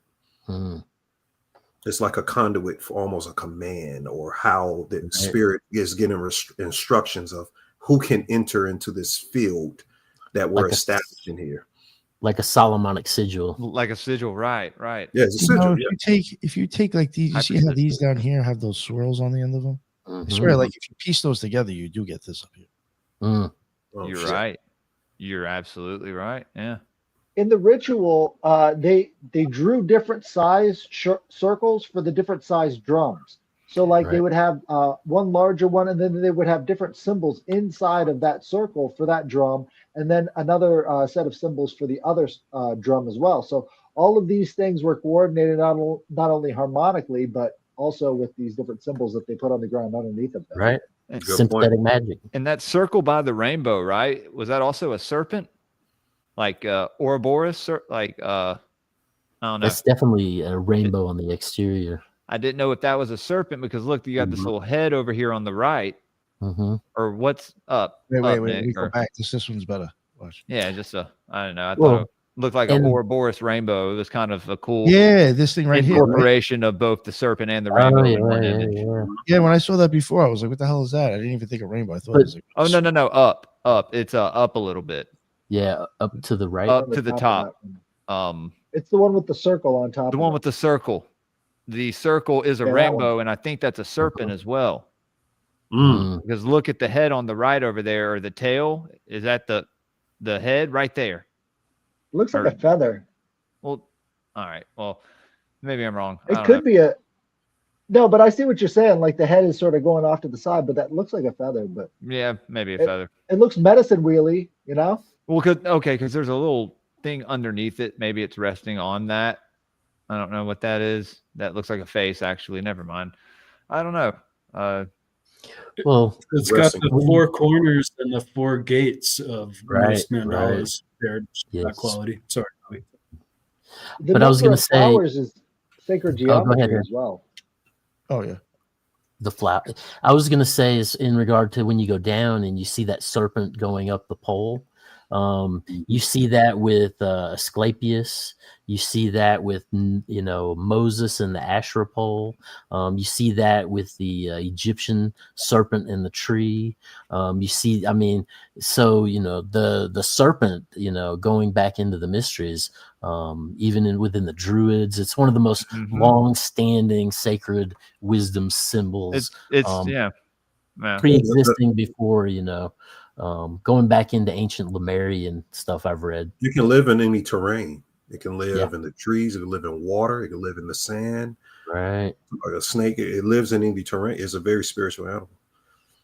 All the esoteric different dimensional realms it can coincide and exist within. The serpent is the waveform. If you turn if you turn it up, it looks like the encephalograph Yes. Electroencephalograph of brainwave form. So everything is a waveform, like a serpent. Right. The reality itself is a waveform. Right. At its That's at the heart of this essential movie. base. Yes. Right. So they show when he's back in Boston, they show the EEG scans of these different people that they've done the experiments on, and it all drops off once you become that zombie. But the only thing that remains is the vision and the other they did show that. Yeah, that's a good point. Right. Yeah, so it's basically you're unconscious the whole fucking time. Oh yeah, yeah. One thing here I noticed, I find interesting. You have you see again these symbols, even this up there. If you're sideways, it would still be kind of like the sigil of Saturn. But even when they now go to the graveyard for the first time, you get it kind of again on the gate. Oh yeah, you do. Yeah, you do. It's everywhere. Yo, that stuff is literally everywhere throughout the movie. It was the first time. And Wes Craven did all that on purpose. Mm-hmm. That shit was interesting. One thing I don't see a lot of is magical implements. Oh, that's another good X and X. That's a Freemason sort of symbol. Yeah, it's even the sigil for Saturn too. There were magical implements within the various rituals. They would take cane juice and blow it at the feet. They would take alcohol as well and blow it into the fire. The things that they used for implementation weren't necessarily physical. Now there was the idea of throwing the bone, where they would take a fish bone or a reptile bone. That was a certain bone that was long and pointed within the animal, and the voodoo priest, would throw it at someone. And this goes back into African culture as well, as far as throwing the bone. And the person that received the bone, it was like getting the evil eye. And there's documented cases of people wasting away in 3 to 4 days. Yeah, voodoo death. That's exactly what they call it. As far as the physicians in the medical industry, they call it voodoo death. Yes. So as far as I've seen, there are 3 different states of belief that can come about through these rituals, right? So one of them would be the idea that you would get better, right? And that's what's that called? The something effect. Oh, but anyway, placebo, right? The placebo. Yeah. And then you've got the nocebo effect. Right. The nocebo effect is where you start to get sick. And then the very end of the nocebo effect is voodoo death. Right. Yeah, I hate that they got Lucy in, man, at the end. That was real messed up. But for some reason, I knew they was going to get him. Oh, yeah. Yeah. Did they put the moon on the cross? I was wondering if that's like a solar cross or a lunar cross. There's a snake going down. Serpent coming into it. And it's a skull and crossbones almost in a certain way, too. It's got the cross down there. This is Inri at the top. INRI, yeah. It kind of looks in similar ways to the Eastern Orthodox cross. And then you have the cross of Jerusalem there, too. With the 4 crosses on the side, that gives you the cross of Jerusalem. Wow. The Maltese cross? Okay, never mind. Sorry. I've got it paused, but when the Loa is overtaking the woman in the ritual, you can clearly see the form that she's taking is a pregnant woman. So if I just pause it. Moonchild. There you go. Right. So she's in the position of a pregnant woman after she gets possessed in this ritual. So I thought that was pretty interesting as well. Oh, yeah. Well, it was definitely the signs of the Nephilim and all of that in the temples is inviting those similar spirits like the Rada, the hot spirits, what are called seraphic spirits, to come into the body of a virgin and have multiple men have sex with her, so they can imbue her with the different DNA to produce a moon child. And a lot of people were born from the lineages of these virgins that were taken advantage of, and that becomes the Nephilim bloodline in the history of that, because it's infused. The spirits were being called down into the virgin woman, and then she birthed one of their child. You don't know whose child it is. But the point is that child has children and they have children, and that carries on that lineage. And today, I believe they started a new tradition with these celebrities and world stage figures, that they've restarted that tradition, and they're literally having sex rituals and the IVF births. They're doing some stuff to repeat Diddy and baby oil. Well, the timing, you can get down to the very second of implantation when you're doing IVF, right? You can actually get even more precise with all of the astrology and everything. So if you want to know how they're going to make that a moon child, it has to be on very specific dates. Yeah, they're called tethys in Vedic astrology. The moon has to be lined with a certain lunar mansion. So it has to be in the position of a fixed star. And the fixed stars, it governs the zodiac. So these are things outside of the zodiac. So this is a field. If I had a big circle and a circle within a circle, the circle within it is the zodiac. The bigger circle is the fixed stars. The moon has to pass through the bigger circles. And when it was aligned with the earth geocentrically, they knew that the spirit could enter down and through that. And that's kind of what that cross looked like, as far as the alignment, and then the spirit of the serpent coming down and fertilizing the ovum. So the spirit is God. It's the God or the fallen angel or whatever you want to call it coming down into the person. That's all the pictures we had? Yeah, I think that's all I kind of okay. Yeah, so the might have more. I was hoping it was going to spark my memory with what happened towards the end when they finally went to war with the Bakar. Let me see if I can remember exactly step by step how that came together. I really love the physical effects, right? So when they've got the leopard there, what they're doing is they're shining this light onto a stream of water. And so they get that shimmery effect that ends up creating kind of a rainbow. And so you see the rainbow versus this other guy, which would kind of represent the serpent. And the woman, the sister with her head cut off, Krista's sister, that's Rahu in Vedic astrology. That's the serpent. Guess what? Rahu is the serpent in Vedic astrology. It represents the shadow of the planets. Look up Rahu and Ketu. Y'all know who Rahu, Headless know about it. We get the head is cut off, right? Very closely tied to the moon. Yeah. That's what that was. So if I could go through every scene, I promise you I can figure out the astrology that they were conjecturing throughout the film. But that was when he sailed on a boat, he told him, he said, I was there in your dream. That's how I know what you were thinking. But he said, I'm more effective in your mind than I am physically. Right. So even when he got back to America, the spirits were still on him, and the spirits came out of him and jumped on that woman that we were talking about in red. And he had to come back then. Well, one, he wanted to save the girl. That's a part of the whole the mythos. You get the girl at the end. The hero's journey. The hero's. That's what I was thinking of. The hero's journey.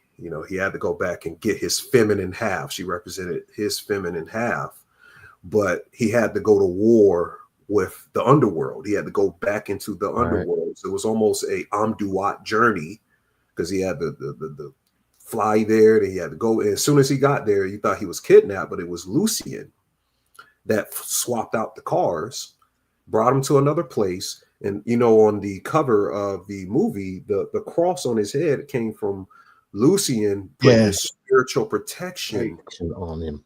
That was critical for the end. Ouch. Right. He did like a little gree-gree. He gave him a little gree-gree, and he gave him the two crosses. And I think did we see how Lucian, I don't remember this part. Did we see how he was poisoned or how he was taken out? Was he taken out by a bad person, or did he do it to himself? He just starts fucking puking up blood, right? It was because the Bakor puked up a scorpion. The Bakor he did puke up a scorpion. Sorry, he had already put the spirits over him. Just like how he hopped on the woman, he hopped on Lucian too. So showing how powerful this shit is. You know, well, how many spirits he collected? So look how many spirits the book. Oh yeah, motherfucker had hundreds damn spirits. Right. See, And I you got gotta the think- impression. I got the impression from Lucien's death that it was kind of like this Star Wars thing. You know, like you could strike me down and I'll come back 10 times And I'll harder. come Like back he even was stronger. actually, you know, physically leaving his body so that he could join the fight from the spiritual realm, which, you know, he said, I'm more powerful in the spiritual realm anyway. So He I did kind of say saw that happening as well. So yeah, That's he the did. guy that ripped his own head off, right? Mm. Is that the same no, guy? I think that was Yeah, no, that was he Lucien. does. That was At the end, he does rip off his head. I was so shocked. I remember specifically. Yeah. Yeah, dude, he comes out. I think I don't think it may be his body. It may be his corpse that the dude had. Oh, he was impersonating him. He was impersonating. That wasn't yeah, him. he came in That there was and the like performer. ripped his own head off. Yeah. When he with ripped the his head off, symbolic. that was a hallucination he was implanting in his mind. Mm-hmm. He was fucking with him, and that's the thing about it. It almost was like the Pennywise spirit. He was feeding off his fears. Mm. You know, going into the whole Lovecraftian thing, because it is really the deadlights, and it's a interdimensional void that feeds off negative energy. That's what it actually is. Not a clown or anything. That's just a Right. It just manifests as a clown. But the clown is a Rakshaksha, is actually a demon in Vedic astrology. Right. That, what was it? Indra cried out Rakshasa because after they were created, they came to try to eat him. And these Rakshasas, they have these large vampiric teeth in the bottom and the top, and like long black hair. And they only worked in like pits and deep dark spaces, bringing back minerals and gems. And they were, the Rakshasas are interesting. And if you look what's into interesting with this movie specifically, you got the clown makeup going on with that shaman in the very beginning. Like normally shaman, you know, stuff does not look like that, and it was colored in a certain way that made me think clown. So it did have that Rakshasa kind of quality to it. Mm. And this is the thing about it in Vedic astrology. Like if I looked into your chart, I could tell you whether you have a Rakshaksha placement. That's the darker planets. That's Mars, Saturn, Rahu, and Ketu. Or you have the David planets. That's Jupiter, Venus, or the Sun, or Mercury. Or you have something called Manusha. That's more of the Moon, Earth placements. And the Manusha is a human. The Deva is an angel. Rakshasa is the demon. If you have a Rakshasa placement in your 8th and your 12th house, that means you have to watch what you say, because what you say can have black magician implementations. Right. You know, when they say watch what you say, if you have a Rakshasa placement, you can literally speak death on somebody's life. Mm. So a lot of these black magicians around here, they have the 8th. Like I got Saturn in the 8th house. That's why I know so much about the fucking occult. You know, you have Saturn in the 8th house. You have a Rakshasa placement. It's called Shatavisha. And you're able to literally, the vibration of what you speak can manifest more. So you have to watch what you say. Well, that's one thing I thought that was missing from the movie, at least overtly, is the time of year that these things are taking place. Because I know that specifically in voodoo, they've got certain festivals and certain sacrifice days during the year that they do. And so in this, they sort of say, oh, it's just whenever. But really, those are very specific dates and very specific purposes. Feeding days. They have to feed the spirits. Celebrations of feeding them. Yeah, but it's a religion, though. Voodoo is a religion, you know. So it does have power in it. But I feel like the spirits get more hungry. You got to do more things when you're almost in an astral economy there. So I don't know. I mean, right now, the condition that Haiti's in, it seems like they need to do something else. Not completely get rid of voodoo, but they need to evolve the system, I feel. Well, but the voodoo system, the evolution of the voodoo system is what has essentially allowed them to separate themselves out and keep their own sovereignty as a nation state. Is it sovereignty? But Well, isn't but I think no, but I think Not for the that's why people, they've for the kept them so elites. poor. I think that's why they've kept them so poor, and well, we know because that, but is oh it? yeah. It's like a So I little. know. You know, I know what you mean. It's a You know, mask, it's the It's a bird that farm. flies in the sky. You know, it's yeah. yeah. Well, But I I understand what think you're I saying. think Haiti's a farm. Like they've got the Yeah. people, their bosses that are connected to all these elites, sort of using that area as sort of like a training ground for people like the Clintons and a lot of other people that want to go down there and learn this stuff because Mm. a You lot ever? of elites learn voodoo. A I lot of talked with Alan H. Greenfield, who wrote the book "The Secrets of the Black Lodge." I've had him on my channel, and there's literal schools that they go through Haiti and Europe and the Romanian caves where they train you to be a part of the Black Lodge. Ever heard of this? Like they Oh yeah. train you to literally talk to demons in a cave, and you have to be one person has to stay behind. So you all telepathically are in a class speaking to a demon. I think it's called scolomancy or something like that. Is in his book. He was breaking it down on my channel. The tulpas and everything. The tulpas manifest themselves, and they teach. It's like Satan is teaching the class, and then somebody has to stay behind in the cave as a sacrifice forever, so they can't leave the cave. So one student at the end on some Hogwarts, some dark Hogwarts shit. After you finish your class, the class for the year, you learn some secret black magic shit. When the rest of the class resurfaces back to the surface, one person is selected to stay behind, and they have to stay with the demon or the entity. Oh, that's terrifying.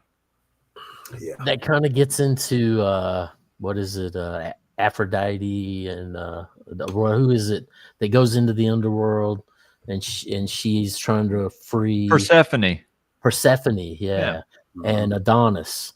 And Adonis, agrees to stay in the underworld half the year and above world half the year. So, yeah. Even Apollo. Apollo retreats into Hyperborea during the winter months. Yeah, true. That's true. So now one of the things I wanted to bring up before we get out of here is there's also a ritual of gaining the soul back that they would perform. And I'll just read a little bit of it here.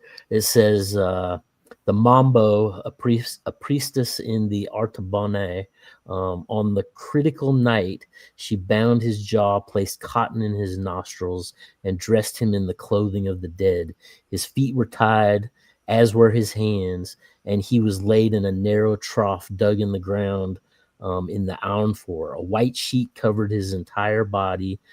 They put a thunderstone called a pere tonere on his chest with the skull of a human and a dog, and they would basically put a banana plant that they would basically, like Indiana Jones when he's switching the sandbag for the golden idol, this banana plant is the decoy, and they would sacrifice a chicken and basically the blood, and they would do this transference ritual where they move the zombie into the banana plant, and then the human would get his soul back, and then he could go about his way. The guy that had it done, he had health problems the rest of his life from this process, but nonetheless, he felt within himself and within the culture that he had regained his personality, essentially.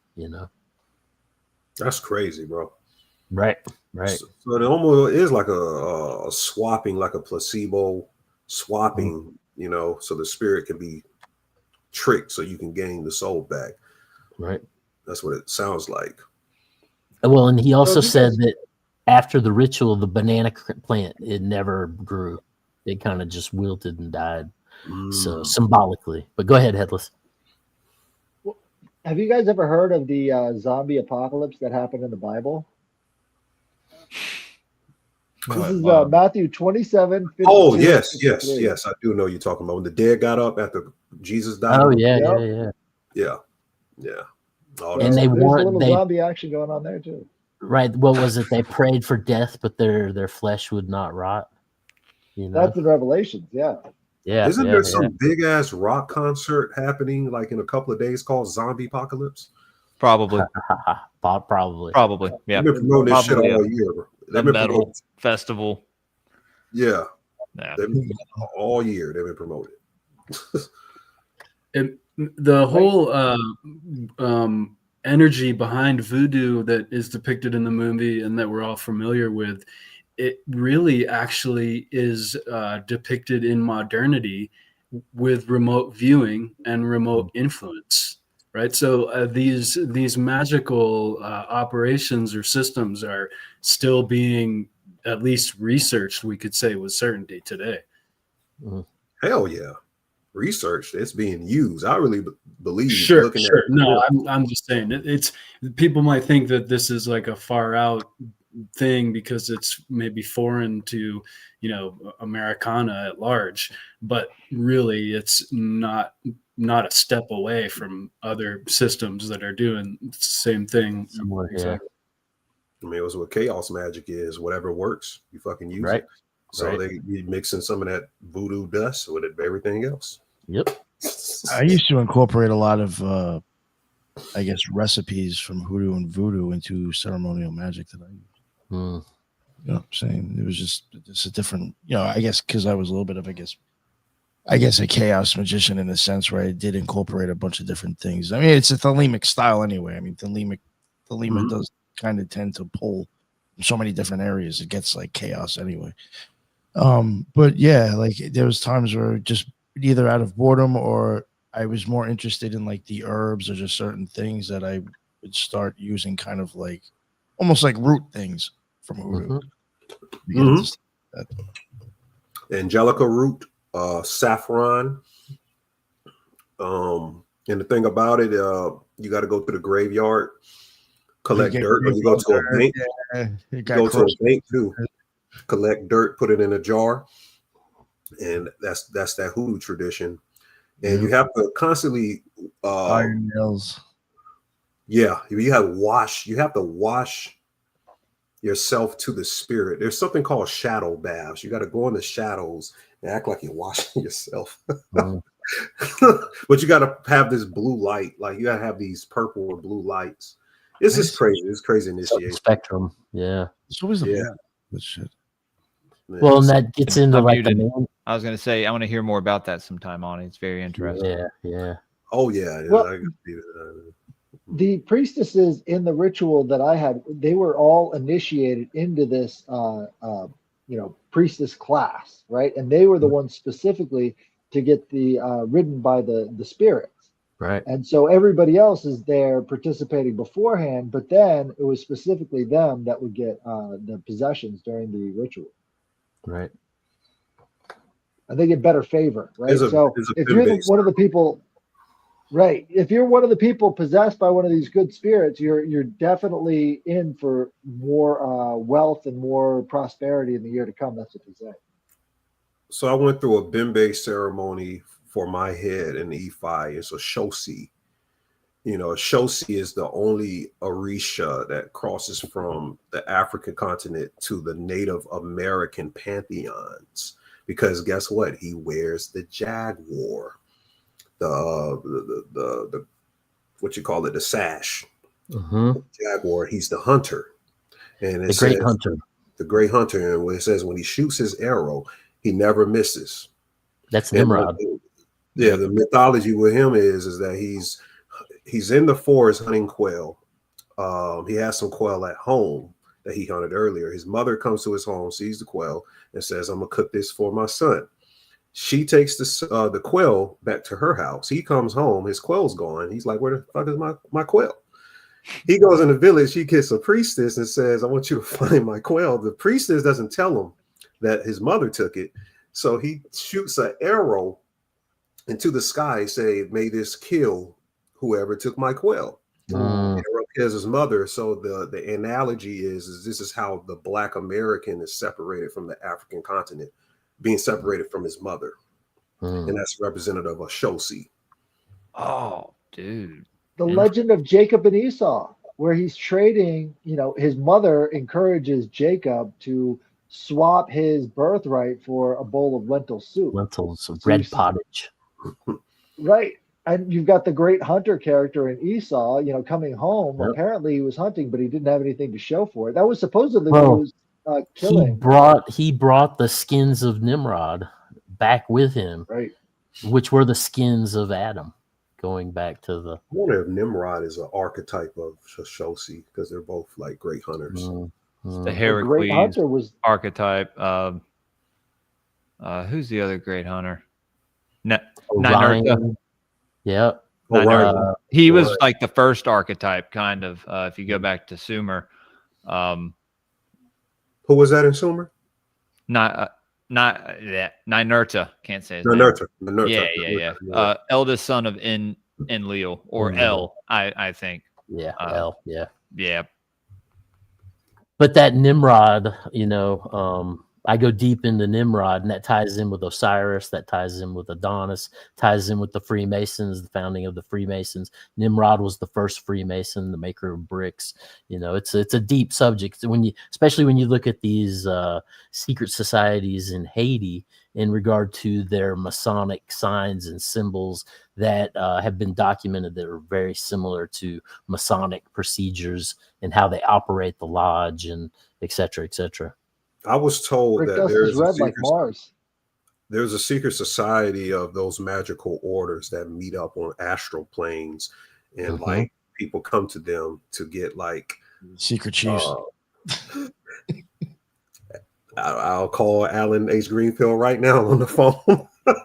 No, I've heard of all that stuff before. I mean, he was in the OTO as well, so I mean, I know where he's like getting. But what I was saying, I think Trump is an archetype of Nimrod. Yeah, because with remember, the red Phrygian hat. I don't know why I have a gift for seeing symbolism. Have you been seeing like the connection to the hunter all year, like Hunter Biden? You had the Hunter Biden thing, and you got all these hunter movies coming out. Predator just dropped. He's a hunter, and Trump is building this $300 ballroom, supposed to be a Solomon's Temple. The model, the blueprint is exactly the Solomon's Temple model in his blueprint. So with the inner and the outer and the sanctum. Is he going to put his ark in there? His golden ark that he has in Mar-a-Lago. I heard rumors that there's going to be a data center in. That is like based on Israel's data center or something like that. There's a designer of them that are. I don't know. I don't think it's limited to Israel, but yeah, all over the world, these data centers are popping up in the same measurement, kind of. That's like beneath. They're going to put it beneath it, right? But if you look at the juxtaposition of the temples, how the temples were laid out, and compare those to computer chips, and you start to see larger cosmic computers being condensed down in size, you just have to wonder what a lot of these ancient temples to these different energetic forces were actually doing. One more reference. Go ahead, Andy. One more reference to Trump and voodoo. Did you notice when he got inaugurated, his wife, Melania, who turned 666 months on Halloween, there's some weird shit happening on Halloween, but she was wearing the Alegba outfit. Oh, that's what I thought. Yep. You saw it? You saw that? No. Yes. I thought and they had this other Is there a picture Is there a picture of that you could pull up or that I can find somewhere? They had this black lady wearing a similar hat. It's a boat hat. They call it the boat hat. And she had on the hat, and the black woman, I think she's Haitian too, I believe. But they had a black woman speaking, and then she came up with the hat. And I was like, this looks like Ishu. That looked like a leg bar when I was looking at it. So it was crazy seeing that. I don't know if there's a picture of it, but I pointed it out on my Patreon and looked at it. All right. Did anybody else have anything they wanted to add before we wrap it up? Well, I wanted to add something about the data centers. So these data centers are all going to be underground machinery that's supposed to control our lives. right? Think about that for a second, and in relationship to the underworld and all the rest of this other stuff that we're talking about. So, when you're having these LSD, not LSD, the 5-MeO DMT trips, you're seeing machinery everywhere, Right. right? And the And machine it's elves. controlling our lives. Dude, The machine elves. Yeah. I had gotten this back tooth. I think it was I remember. 4 or 5 years ago. Well, Oh no, that was a different tooth. different one. Yeah, this one back here. They put me under using ketamine, and I don't know if y'all have heard this, but there's a theory that all these tech guys are on this ketamine. Oh, Because yeah, they're all connecting with the same spirit, the Microdosing same ketamine. entity. Yeah. And so when I was on the ketamine, I had been watching The Wire at the time and The Sopranos, like Together. when I got bored of one, I'd go to the other. And so I was like in this chair watching The Wire and like on the On screen, ketamine. and there's this like machine whirling around me. I didn't know what it was, but like everything in there was just fucking mechanical. And I was like, Did it look like a Asian temple? I mean, I was good, but like there were no or maybe it was a giant entity. I don't know. I want to Giant take ketamine entity. Wheels within wheels. How do you take it? You just put it in a tube? They just did it intravenously. Intravenously. Which you're out in like Yeah, that's less than straight 30 seconds, man. You're fucking straight to the brain.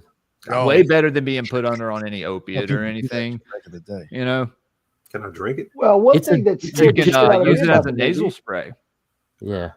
Holy It's shit. therapeutic, it's- actually. It did kill right. Matthew Perry.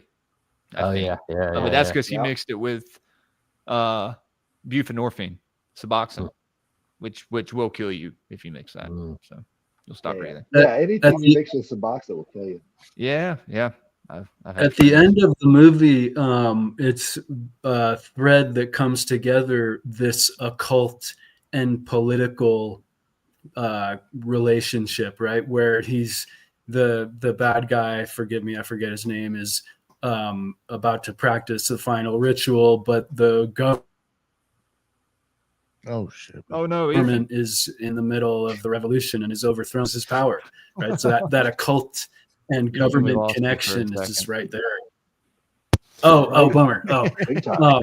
I was saying how the relationship between the occult and government is a thread that kind of is revealed in the end of the movie, where the bad guy is about to do his main final ritual on the divine feminine of the film, and the government is overthrown and he loses his power. Right. So this like intimacy between the magic and the magic of controlling the mind that is government is right there. And the book goes into detail, pretty extensive detail about the governmental bodies being controlled by the different secret societies. And that there's all this talk that when the French were there, that everybody was afraid all the time that they were going to get something in their food or in their water. And it was just this, and basically they slowly drove them out and got their own people in. Yep, I know. And controlled it through the use of these neurological drugs. Definitely. Great idea for a show, by the way, guys. We could maybe do some research into different Ketamine demons. Seeing what people interact with, maybe on if there's a certain entity for a certain drug. Maybe I don't know. It sounds interesting to me. Maybe I'll do that deep dive, Nick. What, if you have any shadow people stories having to do with ketamine entity, send it to headlessgiantpodcast@gmail.com. Headless is mailbag. I can tell you stories of seeing people high on ketamine. I mean, I'll tell that. Remind me next week. I'll tell you that shit. Fucking wild stuff. You got it. Oh yeah. A friend of mine who was probably high. A friend of mine who was probably high was relating to me that each continent has a mother psychedelic.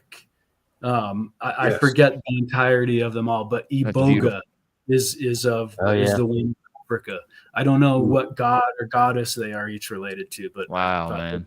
Yeah, I've done Iboga. I've done Iboga. Have y'all ever done Changa? I've done chaga. I've heard of both of This those. is very rare. Iboga and Changa. It's a recipe you got to make. You got to make it. Well, somebody made Did you it say for me. chaga? No, it's not chaga, Oh, not chaga. mushroom. Okay, I've done My chaga. brother-in-law went down to Peru and It's- was with some shamans and drank ayahuasca and Oh, wow, yeah, I don't know ayahuasca, but it's He had it's changa. crazy Changa. experience. Okay. Incredible. Yeah, so you got to smoke it. It's Mimosa hacilis root. That's the DMT. You extract the methotrexate out of the Mimosa hacilis root, and you mix it with jasmine, sacred blue lotus flower, rose calendula, and there's one and I'm missing. And then you put it in a water bomb and you hit it one time. See, I did some stupid shit the first time, and the shaman called me. He was like, "You fucking stupid fucker." But I did it right the second time, and let me tell you something. I saw, you know how you look at the constellations and it makes like figures of people. You know, the star. I mean, you look at the constellations, the stars make like Star maps. Yeah, I saw like real marching people made of stars going up a winding stairway, and I was knocked out on the floor for like an hour. I've had a similar experience with DMT in regard to seeing what appeared to be almost a tree of life ascending into the, like I had dimensional, a view of dimensional space that I could see into the levels moving. Yeah. Similar type. Yeah. Dope show. Hell yeah. Banger, dude. Of course. Super banger. Yes. I got it. Nice. Glad I uploaded This those. is 666 earlier. I was like, fuck, I was too slow on it. Oh, Destroy the child, corrupt them all. Alex Jones for you. That is total. Yeah, I thought that was like the bad guy from Inspector Gadget for a second. Could be. Yo, Ani, why don't you let everybody know where they can find all your stuff again real quick before we wrap it up? Yeah, you guys can check me out on YouTube at Ani Osaru. You also would find me on Instagram at The Spiritual Shade Room in the number 1. And come to Patreon. We get busy on Patreon. We're growing a great community there. Patreon.com/THE_spiritual shade room. You'll know you're there when you see the True Occult newspaper. Awesome. Thank you very much, sir. I really appreciate you coming on the show and sharing all your stuff with us. That's what's up, man. I appreciate y'all, man. This is every time I come here, I have a great time, man. You guys have lots of information. Thank you. Appreciate that. And Jules, my man, what is going on, sir? Man, this was a banger of an episode, guys. And I was gonna say, I don't know if I have anything that I'm doing this weekend. I may do my part 2 on the Green Man, or maybe if I have time, we'll do the Rustic Gods, me and Headless. But I am doing Esoteric Book Review in the morning. Me, Subliminal Messenger, and Season of the Rat, and Nick may be there. Oh yeah, tomorrow morning I could be there. Yeah, and I'll send. I'll send the invite out. But we got that every Saturday, guys. You go over to patreon.com/Graypill Podcast. We do exclusive watch parties over there. That we just did a huge, like, months-long analysis on Twin Peaks, all 3 seasons, plus Firewalk with me. Still talking about it, but it was a fun time. It was fun. Yeah, you get a sticker pack. You get the links to some group chats and the Discord. You get early release on episodes, Patreon only content. But go follow me on Twitter at GrayPillPod, Instagram GrayPill_podcast, Rumble, YouTube, Spotify, Apple Podcasts, all that good stuff. And go check out my episode from last weekend with Stein from the Greyhorn Pagans podcast. It was a super banger. And yeah. I went on Inquiries of Reality this past week. Oh, nice. So I'll be putting that out this weekend for everybody. So He's a shout good out guy. Shane.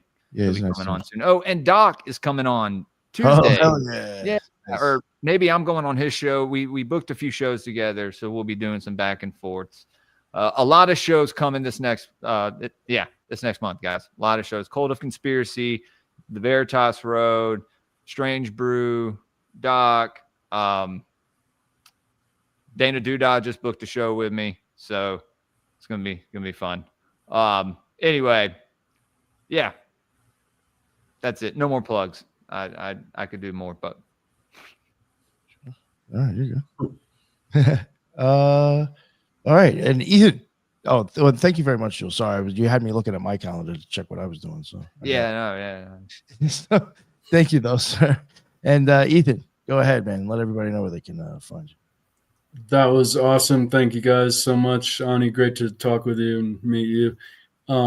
Ethan Indigo Smith on the social media, and I appreciate people reaching out with communication, so feel free.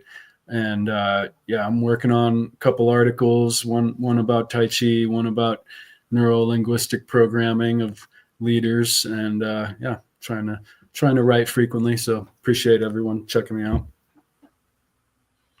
Thank you very much, Ethan. I appreciate you coming on, man. And Robbie Marks, thank you very much, sir, for coming on. Really appreciate it. Yeah, definitely. I always enjoy coming on. It's always such a great crew. It's good hanging out, meeting you, Ani. Jules, always good to see you. Ethan, Headless. I gotta get you on. By the way. Let me know. I'm just here for the winter. I'm just doing art now, so I'm at home. But if you want to check out my stuff, go to my Linktree, which is Linktree RMARX, and that'll pull up my website, my Etsy with all my art. Go check out my art. I do a lot of stuff for bands and festivals and miscellaneous mom and pops, and have the Meta Mindcast, which is my podcast, as well as all of my social media. And I just did a show with Shane as well on Inquirers of Our Reality on the rise of Nimrod. And then what else recently? Oh, I just did one with Craig from 33 Hertz Media on but anyways, go check out my stuff. It's out there, and always a fun time. Thanks for having me on, Nick. Hell yeah, of course, man. No, thank you for coming on. And my man, Headless Giant, what is going on, sir? Please let everybody know where they can find your stuff and remind them about the shows. And you're muted. Yeah, got lots of shows. Lots of shows. I forgot about our show, Headless. My bad, dude. Right. Rustic Gods. Well, Rustic Gods, yeah, we're gonna do the Phallic Gods next, so that's gonna be really interesting. Oh, maybe this weekend if Headless is free, if we can get it set up. Yeah, that would be interesting. All right, so you can find me on Twitter, Instagram, and YouTube at the Headless Giant. And also, if you like alchemy, we're doing Alchemy Mondays. Definitely check that out. It's going to be a good time. I've got the trilogues on Sunday mornings with Ethan and Ricardo, and I've got the Headless's Magical Mailbag on Thursday nights. If you have any stories about any of these shadow people or anything associated with that, hit me up at headlessgiantpodcast@gmail.com, and I will read them. So we need more. yes. Get them in. Definitely. If you check in next week, you'll get to hear me tell a drug dealing story of watching people snort too much Special K. So it'll be very interesting. Oh yeah, dude. Yeah. I can give you some stories, maybe. Real quick, straight up. This is all I'll say. I watched a dude sniff half a bottle of ketamine at once. Maybe not half a bottle. Well, that motherfucker was stuck there for a minute. I was like, why did you do this to me? All right, that's enough. So, good night, everyone. Yeah. And real quick, just to let everybody know too, if there's anybody even listening anymore, just real quick for this weekend, I'm pretty sure I think I'm going live with all these people, but Sunday I do have tomorrow we got somebody on for Enigma Seeker for Atlantis. Yeah, at 8:00, and then stoked. Yeah, that should be really interesting because he has a totally different take. He says it's a different take than the two guests that I've had on for it. So I'm very open to it because I don't have the idea of Atlantis interests me. It's just I'm very scattered on it. It doesn't make it. I'll listen to anything with that really. Yeah, I have some questions.